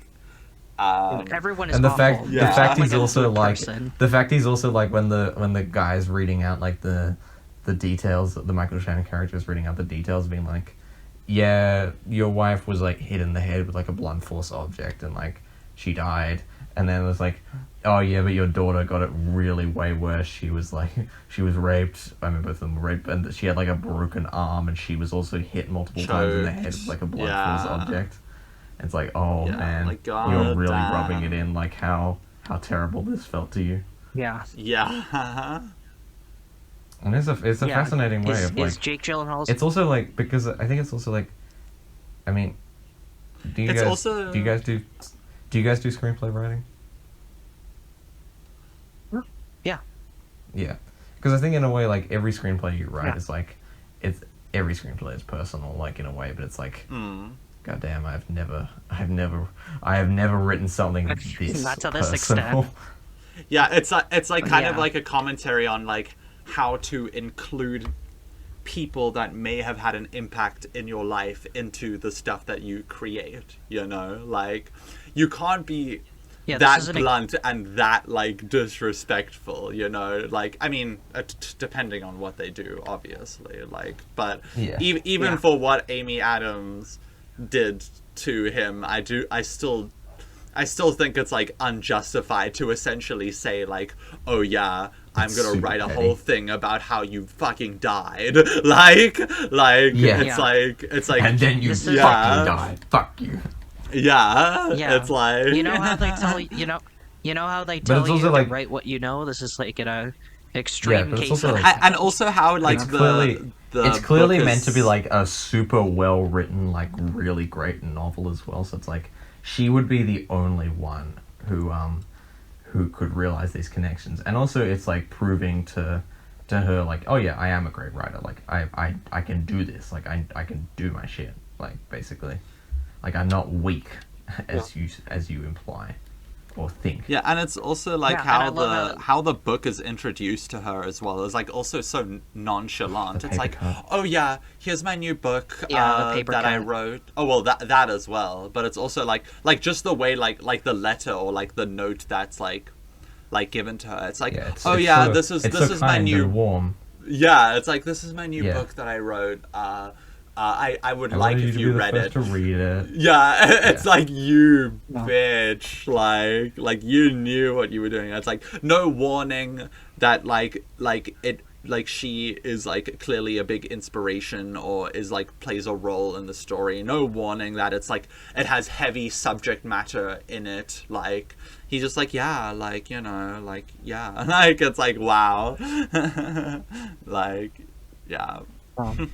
This reminds me of that one episode of Community where it was the episode, I forgot what it was called, where like Jeff basically makes fun of the fact that the dean is always in costumes every time he shows up to Yeah. their like group meeting, and then there's that like end credits scene where How many like times- it's like a weird animated sketch, yeah, where like the dean like becomes a robot and kills the entire gang or whatever. It's like that Yeah, level of like yeah. pettiness. We were just debating Yeah. how many times a man can walk into the room with a dumb outfit and irrelevant news. Fuck, I love Community. Yeah, it always comes back. I love Community too. It always comes back to that. Yeah. But No. yeah, god damn, should we call it? Should we wrap things up? I guess so, because we should. I mean, unless you guys had anything else to say. I mean, it's 2 a.m. for Jules. I feel quite bad. Yeah, That's, I guess so. I mean, I don't mind. We have almost gotten up to a 3-hour episode. Almost. If we had questions, it would have been an easier would be, 3 hours. but- on, you can invent some questions quickly. Oh, do you No, want it to no, be no, 3 no, it's fine. hours? I don't want it to What? be 3. I'd quite like to breach that goal I'd quite like to breach that goal eventually. We will at some point, but not yeah, today. we will at I'm- some point. Not today, I guess though. Yeah. Yeah, No. it will have to be at a time where like the daylight savings have reset, and everything is chilled, and Back to normal. Jules is only going to bed at like 1 a.m. instead of like 3 a.m. I mean, I don't care. Yeah. I mean, I'd yeah, stay I'm most- chilled to really keep late going. most nights. Yeah, Yeah. like it's only 20 minutes. Well, either we can. way. Okay. I mean, well, I'm done. What can I'm we talk done about? We'd talking just be about this talking about film. like I'm- other shit, like just kind of guff Yeah. and just whittling along. Yeah. But anyway, are we Mhm. done talking about nocturnal animals? Just one more thing, and then we can wrap it up. The film sure. surprisingly got one nomination, and it was for Michael Shannon. Ah. And that really bummed me out when I discovered that, which is fine. Good. He gave a great performance. I think honestly he gave like the second best performance, because Aaron Taylor Johnson I think was also impressive. Oh because yeah. for a sorry, second we I need was to- like, because we need to mention that because this is like, I've never seen such a great performance from him. Like the way he makes like so much of that like tension on the highway scene, like where it's just like he's just like, oh yeah man, it's okay. It's like we're just trying to help you, man. We're just trying to get you on your way, fix your tire. Like Oh yeah, we'll just that sort it all this fucking out. guy. Don't worry. so It's like you're just yeah, like he's so you're just in scary. such constant awareness that like any moment this like individual is like so dangerous and could like snap and like I don't know, pull a gun or a knife or something and just do something really scary. And he's such a frightening individual. Really, Yeah, he truly did kind of remind me of like Alex from Clockwork Orange. He was just so Yeah. like terrifying, Yeah. but he's also like constantly trying to gaslight you. He's like, "It's your fault. You're the one who crashed into my car, and you're the one like we're gonna call the police and like report this accident." He's like constantly gaslighting him into thinking that like he's the one that's the problem and not him. But he has this like terrifying presence where I was like, I didn't think Aaron Taylor Johnson was capable of giving a performance like Yeah. to this degree, but he did it. Yeah, and he won a Golden Globe for his Amazing. role in this movie as well, which is much deserved. Good. Yeah, so Yeah, normally, like, when yeah, he was I'm watching, like, a movie like this, like, I am constantly needing to, like, pause and, like, take a breather because of just, like, how stressful it is. But I was watching this with somebody, so I was actually watching it with, you were locked in. with Matthias, probably the biggest fan of the podcast. Hi, Matthias. So yeah, like I was locked in. I couldn't be pausing every like 5 seconds. So I was just like, I just had to experience this just raw for what it was. I just had to be like, oh God, like just, yeah, like there's such a fine line where like, movies can stress you out, but it's in a good way. And or it's a bad way, you know, like Good Time, fucking insanely stressful movie, but it works insanely well. This film, there were moments where it stressed me out and I appreciated why it was stressing me out, and there was moments where I just couldn't handle it. There was moments where I was like, okay, please, I would actually just rather not, would rather be doing something else right now. Like, and that's not a fault to the movie. That is just like, you know, how my mind and body perceive things. But like, yeah, that's just you're how much you can take the movie. That's fine. I have nothing. I have so no that might have that. like affected my enjoyment of it a bit. And yeah, like I do definitely like A Single Man more than this. I think A Single Man is I don't know which one is definitely better in my books. I like this more than A Single Man for me personally. Yeah. Nah, A Single Man is better. Come on, Jules, you know it. No, you're on my side, Jules. Pick me. Oh, my parents are fighting. I don't know. Stop listening to your mom and listen to me instead. I will say one thing. Yeah. Colin Firth ass. That is true. We do not see Colin Firth's ass in this one. Yeah, that is a pretty strong argument. I can't argue against that. But Aaron Taylor Johnson's ass is it technically in the movie, right? Yeah, but Aaron Taylor Johnson. But that's a gross scene. Yeah, Aaron Taylor Johnson pubic hair. So it's that between that and Colin Firth ass. So and whichever wiping one his you asshole. want. Yeah, that's a fetish for some people. Yeah, like my friend Joel. Gross. No, that's not. That's satire, by the way. That's. I'm gonna edit. I'm gonna No, edit got out. that. No, I'm joking. Yeah, I've got that. So, yeah. So anyway, I could get into ratings now. If you guys are donezo. Yep. Yeah, 9 out of 10. I really love the film, and I can't wait to watch it again. And I really hope Tom Ford makes another movie soon because he was gonna make The Whale. I guess. What? Oh, that would would have been dope. Yeah. No. But at the same time, though, they it would have wouldn't been have like though, because do you know who he wanted to star in it? As the Brendan Fraser James character? Corden. I know he wanted James James Corden. Corden. Yeah, he wanted James Corden in the movie. Okay. So yeah, so it's like, what do you give up in exchange? So Yeah. Yeah, I mean, it would have made me lose faith in Tom Ford, but I'm fine losing faith in Darren Aronofsky because that movie sucks. I still like the movie, and I don't care what anyone says. Well, good for standing your ground. Good for Yeah. standing up for Darren Aronofsky. Anyway, yeah, 9 out of 10 for Nocturnal Animals. Amazing. yeah, very great film, very well made. I appreciate it. I did like it. 7 out of 10. I do not think I could ever stomach watching it again, though. I genuinely don't think I could sit through it again. Yeah, it's not even a case like, oh, this is a really great film, but there's one scene, so I could just skip that one scene. It's like, no, this whole movie is just constant, like, it's like I also watched Mildred Pierce recently as well. And it's like, love that, but holy shit, like, if I ever watch that again, like, I have to skip through some scenes. Like, there's just some shit in that is just too stressful to watch. But,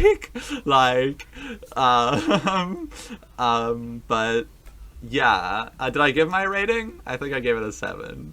Yeah, you said 7 out of 10, yeah. And we have, like, 10 minutes. I feel like we gotta stretch it out to 3 hours now. No, I feel like fine. we I would rather just wrap this up soon. Okay. Well, how about you just take some time explaining what the recommendation is, and what we're taking a break and all. Well, are that? you gonna give your rating? I did. Yeah, I I'll said do that. 9 Yeah, just give your rating. Oh, I did, you I did? did. I said Okay, 9. sorry, my bad. Okay, cool. Well, done with that. So for all you listeners out there, so we're gonna be taking a break because we need it. Yeah, by loyal I mean like probably 3, but you know, it's still a We lot. need a break. Do you know how much we Still fucking more kill than one. ourselves all for you? Like, y'all are ungrateful. Yeah. Yeah, we watch one movie. We have to sit down and watch a movie, and we have to crazy rate that stuff. movie Talk on about it. Letterboxd, and it is hard. God damn it. And sometimes maybe one of us Yeah. will write a review, and it will probably be a 2-line thing that has absolutely no substantive value. Yeah. I don't know what you're implying here. I'm talking about all of us. I'm not. I'm talking about all of Okay, us. I Yeah. don't do that. We I all don't do that. I only write Yeah. the long. No, I only Yeah. write the long paragraphs. Nah, you. At least you've done it before. You've done it before. Yeah. I mean, sometimes happened. less is more. Like your whale review, Jules. Speaking of the whale. That is Yeah. that actually. Yeah, Well, that's anyway, my yeah. best review ever. Yeah. Well, anyway, yeah, we're taking a much needed break, so here's the plan. We'll be coming back to record the next episode on March 3rd. Yeah, 3rd. So we'll be giving ourselves some much needed vacay. So in the meantime, I figured, well, if there's going to be this big gap between now and the next episode anyway, then I figured I could recommend something pretty long, and by pretty long I mean a show and a movie. And I've been wanting to do this for a while, and I didn't know when the right opportunity for it is, but then Luca and Jules threw me a bow and said, go ahead, and I was like, hell yeah. So The one I'm time recommending the one time The one we're time. allowing Timmy to recommend anime from our own will. I mean, I didn't need to ask your permission to recommend anime anyway. I did that. I know, I've but done this that is from our multiple own times. will. This is from, like, Oh, okay. yeah. the one This time one I asked you guys permission before I Yes, did yes. it. And Yeah. the one time we agreed to it. Yeah. So I'm recommending 2 things. So I'm recommending an anime series that's a pretty classic called Neon Genesis Evangelion. So I'm recommending the series, and then I'm recommending the film that came after, which is End of Evangelion. So basically, you know, watch.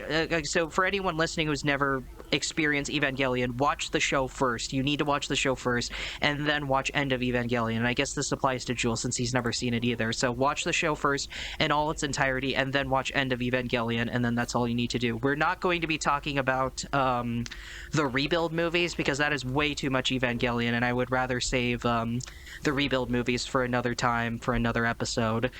So we're strictly going with the original Evangelion series and then End of Evangelion, and both of these things are on Netflix. You don't need to go out of your way to buy them or anything. You have no excuse. Watch them from there. So And they're all made by an interesting guy named Hideaki Anno. I'll talk more about his eccentricities, I guess, if you want to call them, when we talk about Evangelion next episode. So, but yeah, that's what we're going to talk about. Sorry, guys, we're doing anime again. I know this is your favorite subjects. So yeah, that's what we're going with. So if you don't want to be spoiled for, I I was gonna say to you, can you even be spoiled for Ava? But I guess I don't know. If you don't want to be spoiled for Evangelion or End of Evangelion, then watch him before we talk about him next episode. So that's it. Wow, Wow. Yeah, Luca, you saw Evangelion before, right? you no, Said you have. no, me never. I would never watch anime. I am. Okay, Jesus Christ. I am. No, I haven't seen this. I haven't even heard about it. Okay, we're done. All right.